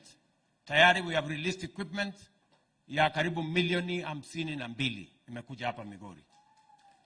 Na kila mwaka tutatuma pesa another 54 million every year ya kulipa hawa community health promoters. Governor atalipa pesa yao nusu, mimi nitalipa pesa yao nusu, ndio watusaidie kushirikiana na kutusaidia mambo ya afya kutoka mashinani. Hawa community health promoters are the agents that will transform our health delivery from being curative to being promotive and being preventive. And that is our commitment and our mission. Tumeelewana? Na tumekubaliana vile ngojea kidogo wewe nani? Wewe unaniharakisha, umesikia mimi nataka kwenda wapi? Wewe relax. Sio kama tunaelewana. Tunataka tupange hivyo kwa sababu tunataka tuhakikishe ya kwamba mambo ya afya tunapanga vizuri na tunataka kupeleka taifa letu la Kenya mbele. Vile tumekubaliana ya kwamba mambo ya NHIF, watu wengi bado wanaenda hospitali, wanakosa pesa ya kulipa, bei inapanda juu, wanauza shamba, wanauza ng'ombe, wanauza mali, na ndio sababu tumesema we are going to have a proper universal health delivery program. Na mimi nataka niwashukuru wabunge, wamefanya sehemu yao. Hivi karibuni tutakuwa na sheria 4 mpya ambayo itasimamisha mambo ya universal health. Na tumekubali ya kwamba wale wananchi wenye mapato ya chini watalipa chini. Sisi ambao ni wadosi tuko na pesa kidogo, tuko na mshahara, tutalipa juu zaidi kidogo. Hapo iko makosa? Tumesema mama mboga na bodaboda na hao watu wengine walipe shilingi 300 badala ya kulipa 500. Na sisi wengine tuongeze pesa kidogo. Si ndio? Si mimi niko na mshahara nilipe pesa juu kidogo? Na huyu yako pia hako na mshahara? Na hao wabunge wako na mshahara? So sisi tutalipa pesa ya juu kidogo ndio tuhakikisha kwamba health is affordable, health is accessible to every citizen of the Republic of Kenya. Tumekubaliana watu wa Migori? Na mimi nataka niwahakikishie, vile nimesema, hatuwezi kuendelea na siasa ya Kenya ambayo inatugawanya. Serikali ya kitaifa na serikali ya county inadubidi, kwa sababu sheria ndio inasema na katiba ya Kenya ndio inasema tushirikiane, ndio tufanye kazi ambayo itafaidi wananchi wote wa taifa letu la Kenya. Na ndio mimi nimewahakikishia ya kwamba hakuna sehemu ya Kenya itabaguliwa kwa misingi ya kabila ama misingi ya vyama. Sisi wote ni wa Kenya, tunalipa ushuru, na serikali ya Kenya itawatumikia bila ya ubaguzi wowote. Na ndio mnaona mimi nimekuja hapa Migori. Si namna hiyo? Tuko na barabara ambaye tumepanga hapa kwenu. Tunaenda kupanga barabara ya kutoka hapo Stella kuteremuka kwenda mpaka Gogo huko mpaka ifike Oyani, na nilikuja hapa nikaanzisha ingine ya kule Nyarach ya kwenda Oboke mpaka ifike Rangwe, lakini ule contractor mlimfukuza. Sasa sijui nifanye nini. Huyo contractor nimrudishe ama mtakuja kumfukuza tena? Akuja ajenge barabara, nilete wengine akujenga barabara? Mnataka tujenge barabara ya lami ama mnatakaje? Lakini mimi nimeambiwa nyinyi mnachoma barabara ya lami hapa. Sijui sasa hii mnataka ya kujenga ama ya kuchoma? Ya kujenga. Na hao watu wa kuchoma mtawaambia nini? Ati mambo ni ngapi? Ati mnasema tuwaambie mambo ni matatu? Wale wa kuchoma lami. Basi nitawaambia watu wa Migori, wamesema nyinyi wa kuchoma lami mambo yenu ni matatu. Ndio? So watu wa Migori, tunaelewana? Mimi nataka niwahakikishia kwamba tunasonga pamoja, msikiwe na wasiwasi. Na nimesikia viongozi wenu hapa wanasema tupange maneno vizuri, si ndio? Na mnajua mimi najua kupanga hii maneno. Kwani hamjui? Si mko na network? Niliwaambia hawa watu wa deep state na system hawataniweza. Ndio? Ninyi mnanielewa? Sasa mimi nataka niwaulize nyinyi. Hawakuniweza siku ile, wataniweza safari hii kweli hata nyinyi tena? Na mimi nataka niwaulize, acha mimi niwaulize nyinyi watu wa Migori. Si ndio? Si tulikuja hapa siku ile sisi wote tulikuwa ODM. Si tukatafuta kiti ya rais. Si ndio? Siku ile hatukupata. Si ndio? Lakini safari hii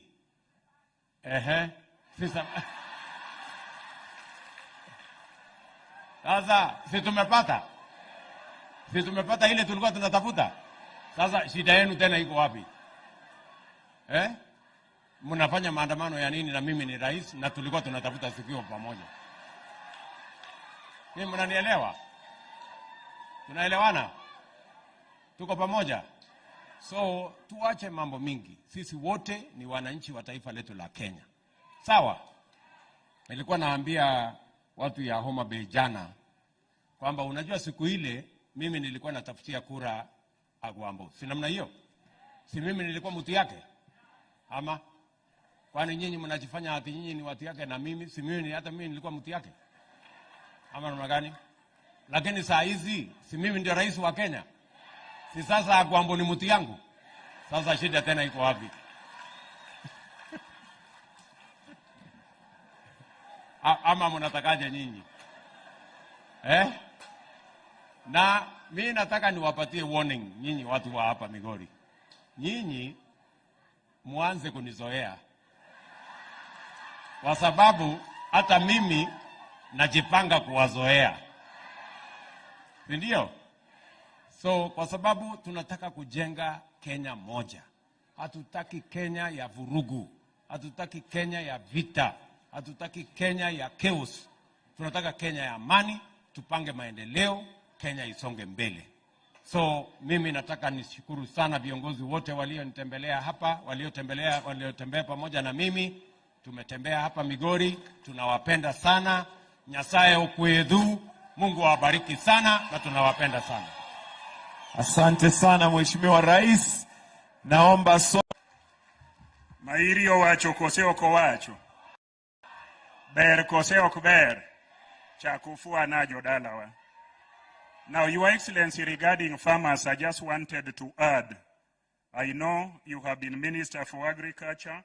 I know you are a farmer yourself, but I just want to ask this about the sugarcane farmers. Number one, the challenge we have as farmers and sugarcane farmers and the mill is access to affordable credit or money. We used to have sugar levy that Governor Obado talked about. And you remember, Your Excellency, you were in Parliament in 2001, where Munyinyi and I brought the Sugar Act that brought Kenya Sugar Board. When that board was merged with other things, this mill has been put under the stress of looking for funds from commercial banks, just like Chemelil, like Mumias and others. When private millers, their patrons are able to access affordable credit. So as we fix Sony, let us have that levy back, let us have that money, so that when there is need for maintenance, they do not come to the national government, county government, or anywhere. They are able to access money with which they will be able to improve and run the mill. Now, Your Excellency, the second most important challenge that is not being talked here. Your Excellency, as a nation, we are sugar deficit in production. Hata tukipanua hii Sony mara 5, hatuwezi fill that deficit. So occasionally we have to import. I want to request you, do not allow importation of sugar in the hands of private profiteers. Establish a state corporation that will be able to import sugar and give it to distributors at the right price. The money that will be made from that importation, tuweke kwa sugar levy, tuweke kwa hii pesa zote za agriculture sector, so that we can improve agriculture. Because there is enough money from importation of sugar. And when those barons import sugar, they do not help you, they do not help anybody, they do not help the people. So that is a request that we are making to you. Lastly, because other requests have been made relating to this factory, the workers of this factory during COVID, Your Excellency, these people worked for 10 months without pay. This community here, including myself, were bringing food to them to continue working. I know the workers are here. I know how motivated they are. I want to ask you, whatever approach we will be giving it, whether privatization, commercialization, there is one thing that we must handle. Our wafanyikazi, let them not be jobless. They are the ones who have been able to stand with this mill, including the MD. I know the MD.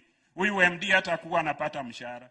Na huyu ni mshiriki wa kanisa wa SDA kila wakati, na alikuwa naomba msaada kutoka hapa ili sisi zote hii mill iende. Na tuliamua kama hii community that the smoke of this factory must never die.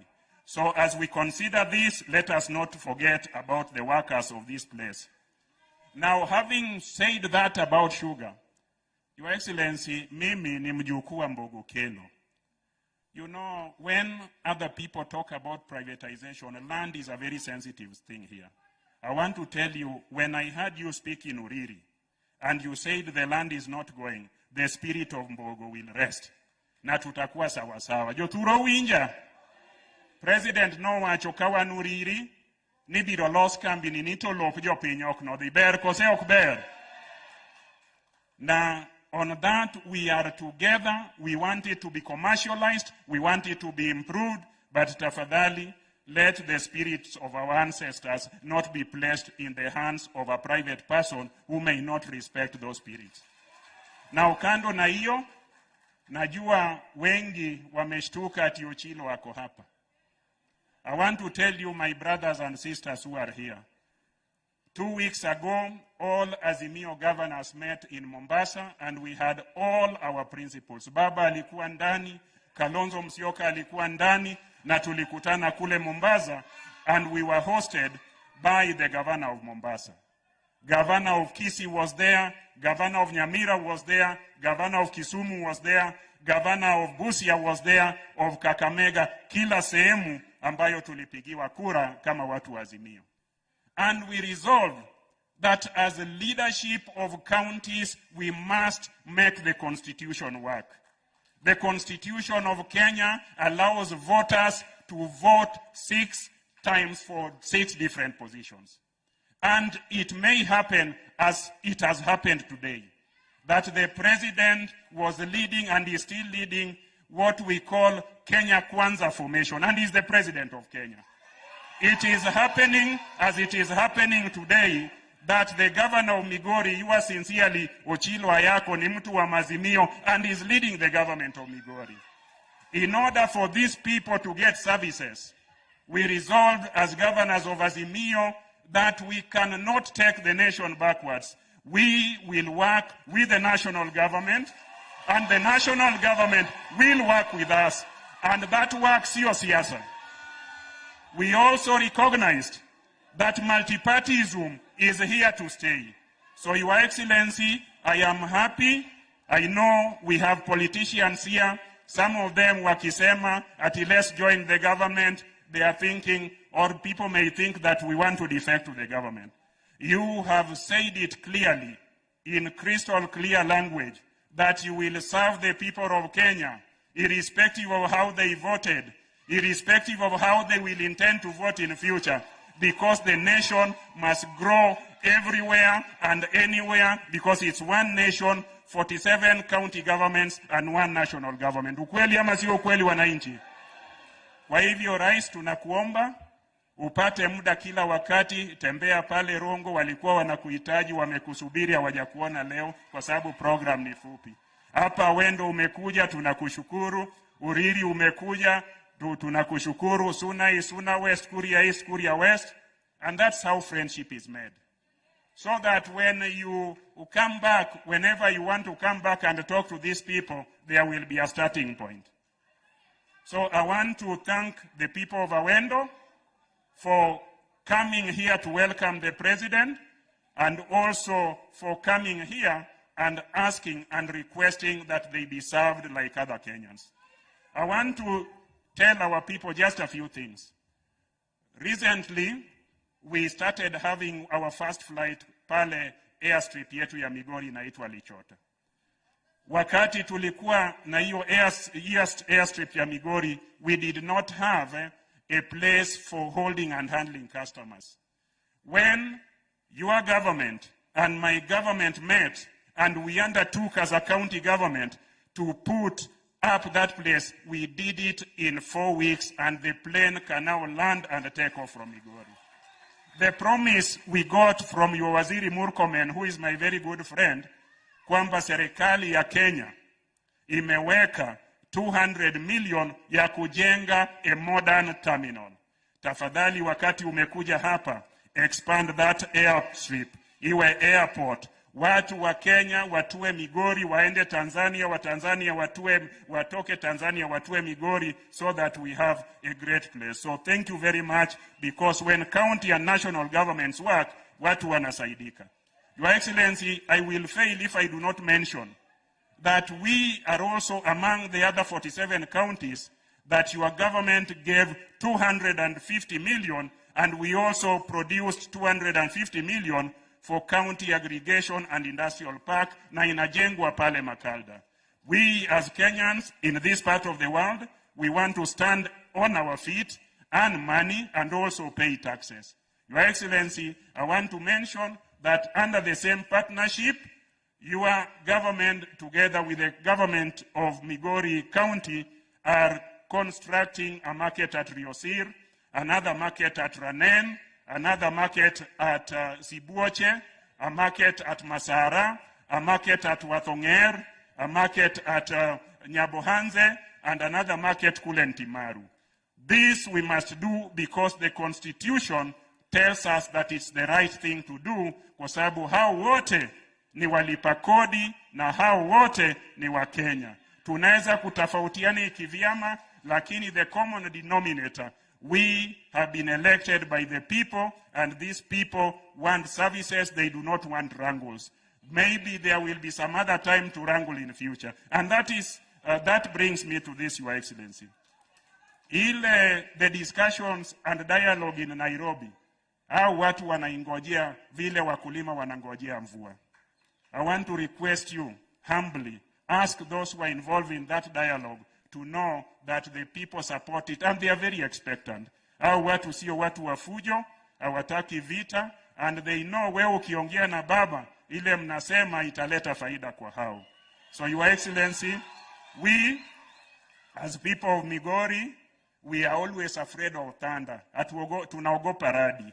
So hiyo radi isitoke Bomas ipige watu hapa Migori. Hiyo mvua kali na those hailstones should not come from Nairobi ilete furugu hapa. Solve those issues in Nairobi. Sisi vile tuko hapa, tukiwa kwa ODM, tukiwa kwa UDA, tukiwa kwa vyama vyote hapa Migori County, tuwe watu wamoja na tuelekeze ama tuendeshe Migori iwe mbele. Mimi nikimalizia, tuko na Waziri Mvurya and tuko na the blue economy along Lake Victoria. Your Excellency, everybody here eats fish. That fish ndio hakuna. So Your Excellency, Mvurya ambayo hako hapa, nilitembelea ofisi yake and I met his permanent secretary last week. She handed to my government a cooling plant pale Sori. Your Excellency, kuna pesa mingi ya blue economy. Sisi watu wa samaki tunaomba, when you are coming back, kila sehemu hapa Lake Victoria tuwe na samaki. And I'm talking about samaki, many people may not know. Ukija hapa Wendo, hapa Rongo pale Uriri, you may not know. Ukienda kila mama marja aswekra uso omena, uso koseo kousi. With that omena of 200 shillings, ndio wanalisha hao watoto. Hiyo omena inatoka kwa ziwa. Kuna fulu, kuna obambla inatoka hapa. So the trade and wear that we are doing here, ile biashara tunafanya ni ya kuuza samaki. So that is what employs our people. Tafadhali, tunaomba waziri, tuko na gold pale Nyatike. Lakini kuna wizara moja ilitangaza atiyo shamba yote ya Nyatike is a forest. Your Excellency, people are living in that forest and it is not a forest, it's county land. So hiyo tuwachie tu. We have always looked after it, hiyo tuwachie tu. Hiyo ni ya Wamigori, wale wanataka gold waje wachimbe, lakini watuachie shamba yetu tukae hivyo. Au sio?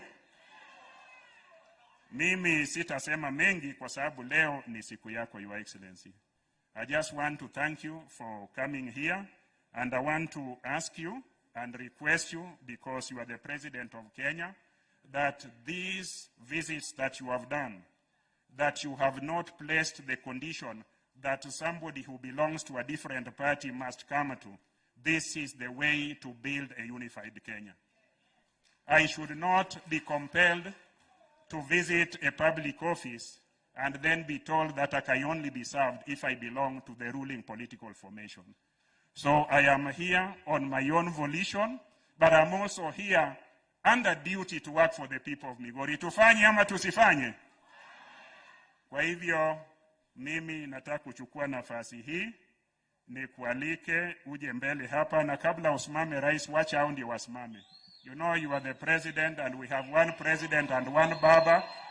Kwa hivyo ikanelwe tu mondo uruake president makenya ka mondo bi mondo losko rujiadi moruake wanege lwedwero kamano.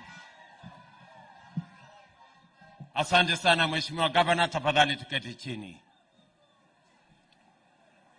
Ndugu viongozi wote, wananchi wa hapa Awendo na wananchi wa Migori, hamjambo. Amoso hujodhurua. Jodhurua untie. Jodhurua umor. Jodhurua oil. Bwana Yesu asifiwe. Hebu mnisalimie hivi hewani nione watu wa Migori. Hey, naona mmekuja kweli. Kwanza mimi nataka niwashukuru sana watu wa Migori, watu hapa Wendo kwa kutukaribisha hapa nyumbani. Mimi nataka niwashukuru tena. Nilikuja hapa Migori sehemu fulani nikaomba kura zenu na mlinipatia, lakini mlinipimia. Lakini kwa ile mlinipatia, mimi nataka niseme asante sana. Lakini vile nilisema wakati nilikuwa pale Uriri, mimi nilisema hivi ya kwamba tunataka Kenya. Tulifanya uchaguzi tarehe 9 mwezi wa 8 mwaka uliopita, na sisi wote tuliweka heshima ya taifa letu la Kenya. Tukawa na uchaguzi ambao ulikuwa ni uchaguzi wa aina ya kipekee. Ya kwanza tulikuwa na uchaguzi wa amani. Mimi nataka niwaambie watu wa Migori na Kenya asante sana. Ya pili tulifanya uchaguzi ambayo ilikuwa ni uchaguzi ambayo haikuzingatia mambo ya ukabila. Mimi nataka niwaambie watu wa Migori na Kenya asante sana. Na vile vile tulifanya uchaguzi ambao ulituweka pamoja kama wananchi ya Kenya na kuweka maanani mambo ya katiba ya kwamba viongozi wanachaguliwa na wananchi. Viongozi hawachaguliwi na system, wanachaguliwa na wananchi. Ni kweli ama si kweli? Na mimi nimefurahi leo kwamba nimefika hapa Migori. Na nimefika hapa Migori makusudi. Sijakosa mahali ya kwenda ndio nikakuja Migori. Nimekuja hapa deliberate ndio nizungumze na nyinyi. Mnanielewa? Kwa sababu mumetupatia nafasi ya uongozi. Na mimi nataka niwahakikishie ya kwamba wale viongozi wote mmewachagua, mimi nitafanya kazi pamoja na wao. Nihakikishe ya kwamba Kenya inapiga hatua ya kwenda mbele kwa maendeleo, kwa miradi na kazi ambayo itabadilisha maisha ya wananchi wa taifa letu la Kenya. Na ndio sababu hiyo nimekuja hapa leo na nitakuja tena na tena na tena.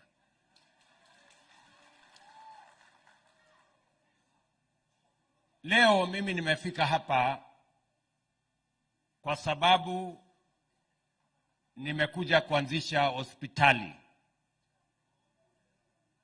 hapa, kwa sababu tunataka kusaidia wananchi wa hapa na mambo ya hospitali. Nimekuja hapa kwa sababu ya mambo ya hii sukari ama kilimo ya miwa. Na nimekuja hapa Migori pia kwa sababu tuko na mpango ya affordable housing ambayo tunataka kutumia kuzalisha nafasi ya ajira ya vijana wetu na vile vile tuitumie kuendesha uchumi wa taifa letu la Kenya. That is why I am in Migori today. Na wacha nianze na mambo ya wakulima. Mnajua mimi kwanza ni mkulima na mimi nimekuwa waziri wa kilimo pale mbeleni. Na tumekubaliana kama Wakenya ya kwamba njia ya kupunguza gharama ya maisha ni kusaidia wakulima watuzalishie chakula ya kutosha. Watuzalishie chakula ya aina zote, ikiwemo samaki, ikiwemo miwa, ikiwemo rice, ikiwemo mahindi na ile chakula ingine yote. Mimi wakati nilitafuta kura, niliwaeleza Wakenya ya kwamba hii mambo ya miwa lazima tuitatue safari hii. Kumekuwa na ukora mwingi, kumekuwa na cartel kubwa, kumekuwa na watu wajeuri wengi, na ndio nilisema this time round hii mambo ya sekta ya miwa tutaitatua kikamilifu. Mnanielewa? Na ndio mlisikia mimi nilitoa warning kwa wale watu wameteka nyara mambo ya miwa na mambo ya sukari Kenya hii, kwa sababu ni watu wakubwa wajeuri, watu wakora ambao wamezoea kuangamiza wakulima na kuangamiza sekta hii ya kilimo ya miwa. Tuko pamoja? Mimi niliwaeleza ya kwamba njia ya kutatua sekta hii, kwanza imerundikana madeni makubwa kwa hizi kampuni zetu zote. Ile kampuni ya kibinafsi inaendelea, inalipa wakulima, hawana madeni, hawashughuliki na mambo hiyo ingine yote, hawatafuti usaidizi ya serikali, inaendelea. The private sector millers are making money, they are paying farmers and they are doing their thing. Lakini kampuni ya serikali ndio iko na matatizo. Wakora wameiteka nyara, watu brokers wako huko ndani, na ndio kampuni zetu asifanye vizuri. Ndio nikasema awamu ya kwanza, first thing, ni kuondoa madeni ambayo imeingia kwa hizi makampuni. Tumehesabu madeni yote ya hizi kampuni, tukakuta ni madeni ya bilioni 117. Deni ya hapa kwenu ya Nzoia, ya hapa Soni, ni bilioni 7.2. Niliwaambia hii madeni kama serikali tutayafutilia mbali, kama ni madeni ya benki, kama ni madeni ya taxes, kama ni madeni ya KRA. Nimepitisha katika baraza la mawaziri na vile vile nimepeleka bunge, na mimi nataka niwashukuru wabunge. Wabunge wamenikubalia kama serikali tuvute ama tufutilie mbali madeni yote ya sekta ya kilimo ya miwa. Wiki hii, kwa sababu tulimaliza kama siku 10 iliyopita kule bunge, wiki hii tunapata certificate kutoka bunge ambayo itaruhusu National Treasury kuondoa yale madeni yote. Tunaelewana? Na hiyo madeni imepatikana kwa sababu ya usimamizi ambao sio mzuri katika kampuni zetu. Lazima niwaambie ukweli. Mimi nataka niwaulize, hawa wakulima wengi walipeleka mazao yao kwa kampuni zetu. Miwa imepelekwa pale na mkulima. Mkulima hajalipwa. Miwa yake ilienda wapi? Miwa yake ilisagwa, si ndio? Miwa yake ilisagwa ikauzwa na hakulipwa. Yule mfanyikazi mwenye anafanya kazi kwa kampuni hajalipwa. Sasa mimi nataka niwaulize, mkulima amelete miwa, imesagwa, imeuzwa, mkulima hajalipwa, mfanyikazi hajalipwa. Mnataka tuendelee na hiyo biashara? Bana. Iendelee namna hiyo. Hiyo haiwezekani. Sasa lazima tuseme ukweli bwana. Sasa alafu mnaniambia ya kwamba tuendelee tu namna hii, tuendelee tu hivyo hivyo. Mnataka tuendelee namna hii? No. Sikizeni bwana. Kwa sababu saa hizi hapa wakulima wanadai shilingi milioni 865. 865 million pesa ya wakulima. Mimi nataka niwaambie wakulima, nitatafuta pesa ya ushuru ya Wakenya na nitakuja kuwalipa hiyo pesa. Na nitalipa kabla ya Disemba. Munipatie mwezi 1.5, mwezi 2. Tunaelewana? Si mnataka hiyo pesa yenu ilipwe? Lakini sasa mimi nataka niwaulize, hii pesa ambayo mimi naenda kutafuta ya Wakenya wamelipia ushuru, na sio ya kwamba ni wanasimamia hii kampuni. Mnanielewa? Na sio mara ya kwanza sisi kufanya hiyo kazi. Tumekuwa tunakaa kidogo tunalipa, tunakaa kidogo tunalipa. So mimi nataka niseme hivi, pesa tutatafuta ya serikali, tutalipa, si ndio? Na hiyo pesa sio pesa ya bure. Lazima nikuwe na maswali, kwa sababu Wakenya wataniuliza, hii pesa yetu unaenda kulipa kwa miwa ambayo sijui ilienda wapi. Si hapo iko makosa? Hapa tuko na wafanyikazi wanatai shilingi bilioni 1 na 1.1 billion pesa ya wafanyikazi. Again, lazima tutafute namna hawa wafanyikazi tutawalipa kwa njia gani. Tunaelewana? So mimi nataka tukubaliane, we cannot continue this way. Watu wa Kiingereza wanasema to continue doing the same thing over and over again and expecting different results is madness. Yani huwezi kuendelea kurudia ile ulifanya na unarudia na unangojea matokeo tofauti. Hiyo ni kuwa wazimu, si ndio? So ile kitu mimi nawahakikishia watu wa Sony na zile kampuni zingine, bilioni 117 tumefutilia mbali. Pesa bilioni 1.7 tutatafuta kama serikali, tutalipa wakulima wote wa hapa Sony, wa Chemelil, wa Muhoroni, wa Nzoia na hata huko Mumias. Wakulima wote tutawalipa pesa zao.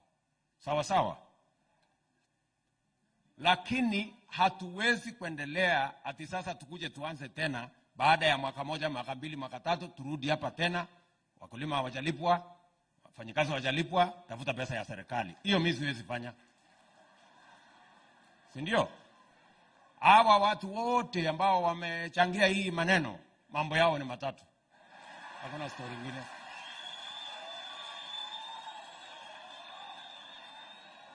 Tumekubaliana? Na unajua mumesema vizuri. Hapa tumepata matatizo. Tunapitisha sheria, wanapeleka kotini. Tunapitia regulation, matapeli, wakora, watu wa jeuri, wanapeleka kotini. Hata wakulima wakifanya election ya representative ya wakulima, wanapeleka kotini. Kwa sababu wako na wakulima ambao wamewanunua, ndio wanataka waendeshe mambo ya wakulima, ndio maswali isiulizwe. So mimi nimepatia hiyo watu warning.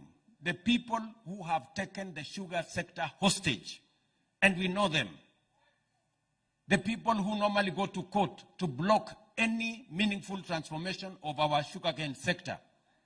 We want to give them a warning from Migori that this time round, tutaonana na nyinyi macho kwa macho. Mnanielewa jameni? Yes. Hatuwezi kuendelea hivyo, na hakuna pesa ya serikali tunaenda kutafuta alafu watu wanakuja kugawana alafu tunaendelea. Hapana. Tumekubaliana? Sasa mumeniambia bado mnataka pesa ingine milioni 200 ya kufanya nucleus. Mnataka pesa ingine ya kufanya maintenance. Jameni, please, my friends. Hapa tuko na nucleus. Nucleus hakuna mkulima ya kulipwa. Nucleus ni ya kampuni. Pesa ya nucleus ile tunazalisha naye miwa ya nucleus inaenda na nani?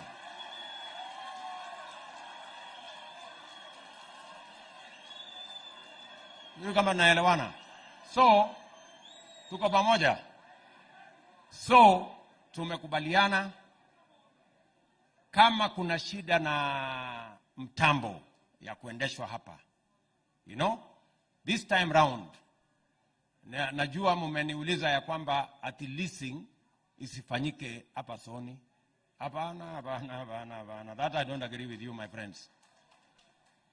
Tunataka kuelewana. Ile kitu haiwezi kufanyika ni privatization. Mambo ya kuprivatize kampuni haiwezekani. Hii kampuni lazima ibaki ya wananchi wa hapa. ardhi lazima ibaki ya wananchi wa hapa. Tunaelewana? Lakini operation ya hii kampuni hatuwezi kuendelea na wale hawalipi wakulima na hawalipi wafanyabiashara na hawalipi wafanyikazi. We are going to have a leasing program where we are going to have a company that is going to make sure they pay the workers, they pay the farmers, na vile vile lazima tuanze kupata pesa ya wananchi wa Migori kutoka hii kampuni. Watu wa Migori, kwa sababu you gave this land, mahali shamba hii mahali iko, mimi nimesema at least kila mwezi tupatiane hata kama ni milioni 50 kwa county government ya Migori, wagawie watoto wetu either basari ama watengenezee barabara, kwa sababu tumepatiana shamba hapa na inatumika kuzalisha miwa na we must account for it. The nucleus estate here must give money to the county government of Migori. Sijui kama tunaelewana. That is the model we are going to use. Na nitakalia hawa watu ngumu. Hakuna mchezo. Sijui kama tunaelewana. Mnataka nipembelezane na hawa watu? Waendelee ati kuchukua pesa alafu tunarudi hapa tunatafuta pesa ya hapana, no way. Sijui kama tunaelewana.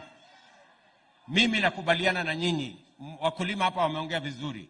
Wamesema lazima tuwe na zoning, ndio kuwe na accountability. Mtu huwezi kutoka sijui kutoka Kakamega ukuje uharvest miwa ya watu hapa Migori. Alafu unatuchanganya, pesa inapotea, there is no accountability, hatujui imechukuliwa na nani, ukora inakuwa mingi, poaching inaendelea, sekta yetu inaharibika. We must all be accountable. Tunaelewana?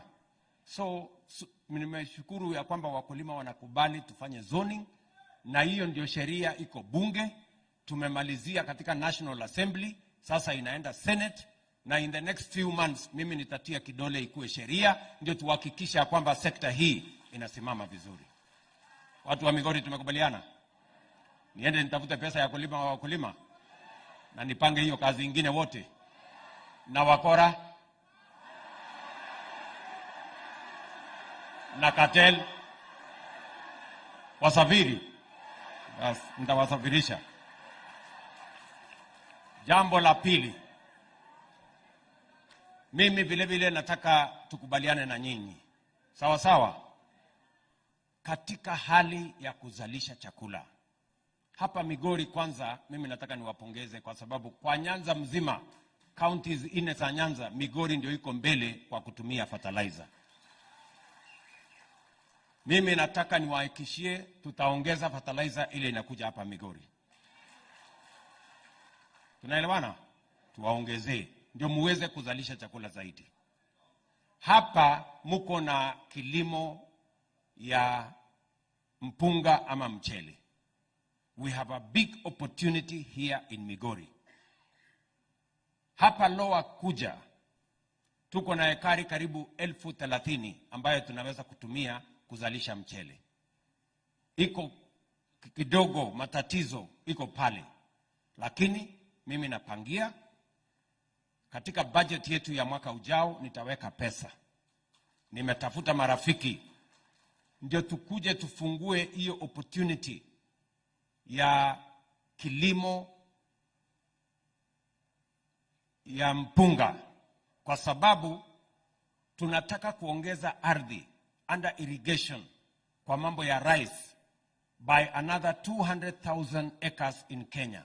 Tumepanga Tana River, tumepanga Mwea, tumepanga Ahero na tumepanga hapa kwenu Lower Kuja, sehemu hiyo ya Nyatike na kona hii ya Migori. Mimi nataka niseme kwa county government ya hapa wajipange, tunataka kushirikiana na wakulima ili tuzalishe chakula, tuondoe aibu ya njaa katika taifa letu la Kenya. Unanielewa? Njaa tutafukuza Kenya kama tutasaidiana na nyinyi kama wakulima, na vile mmesikia hapa katika ziwa la Victoria, Lake Victoria. Pia tunataka kutumia Lake Victoria kuhakikisha kwamba tuko na chakula ya kutosha.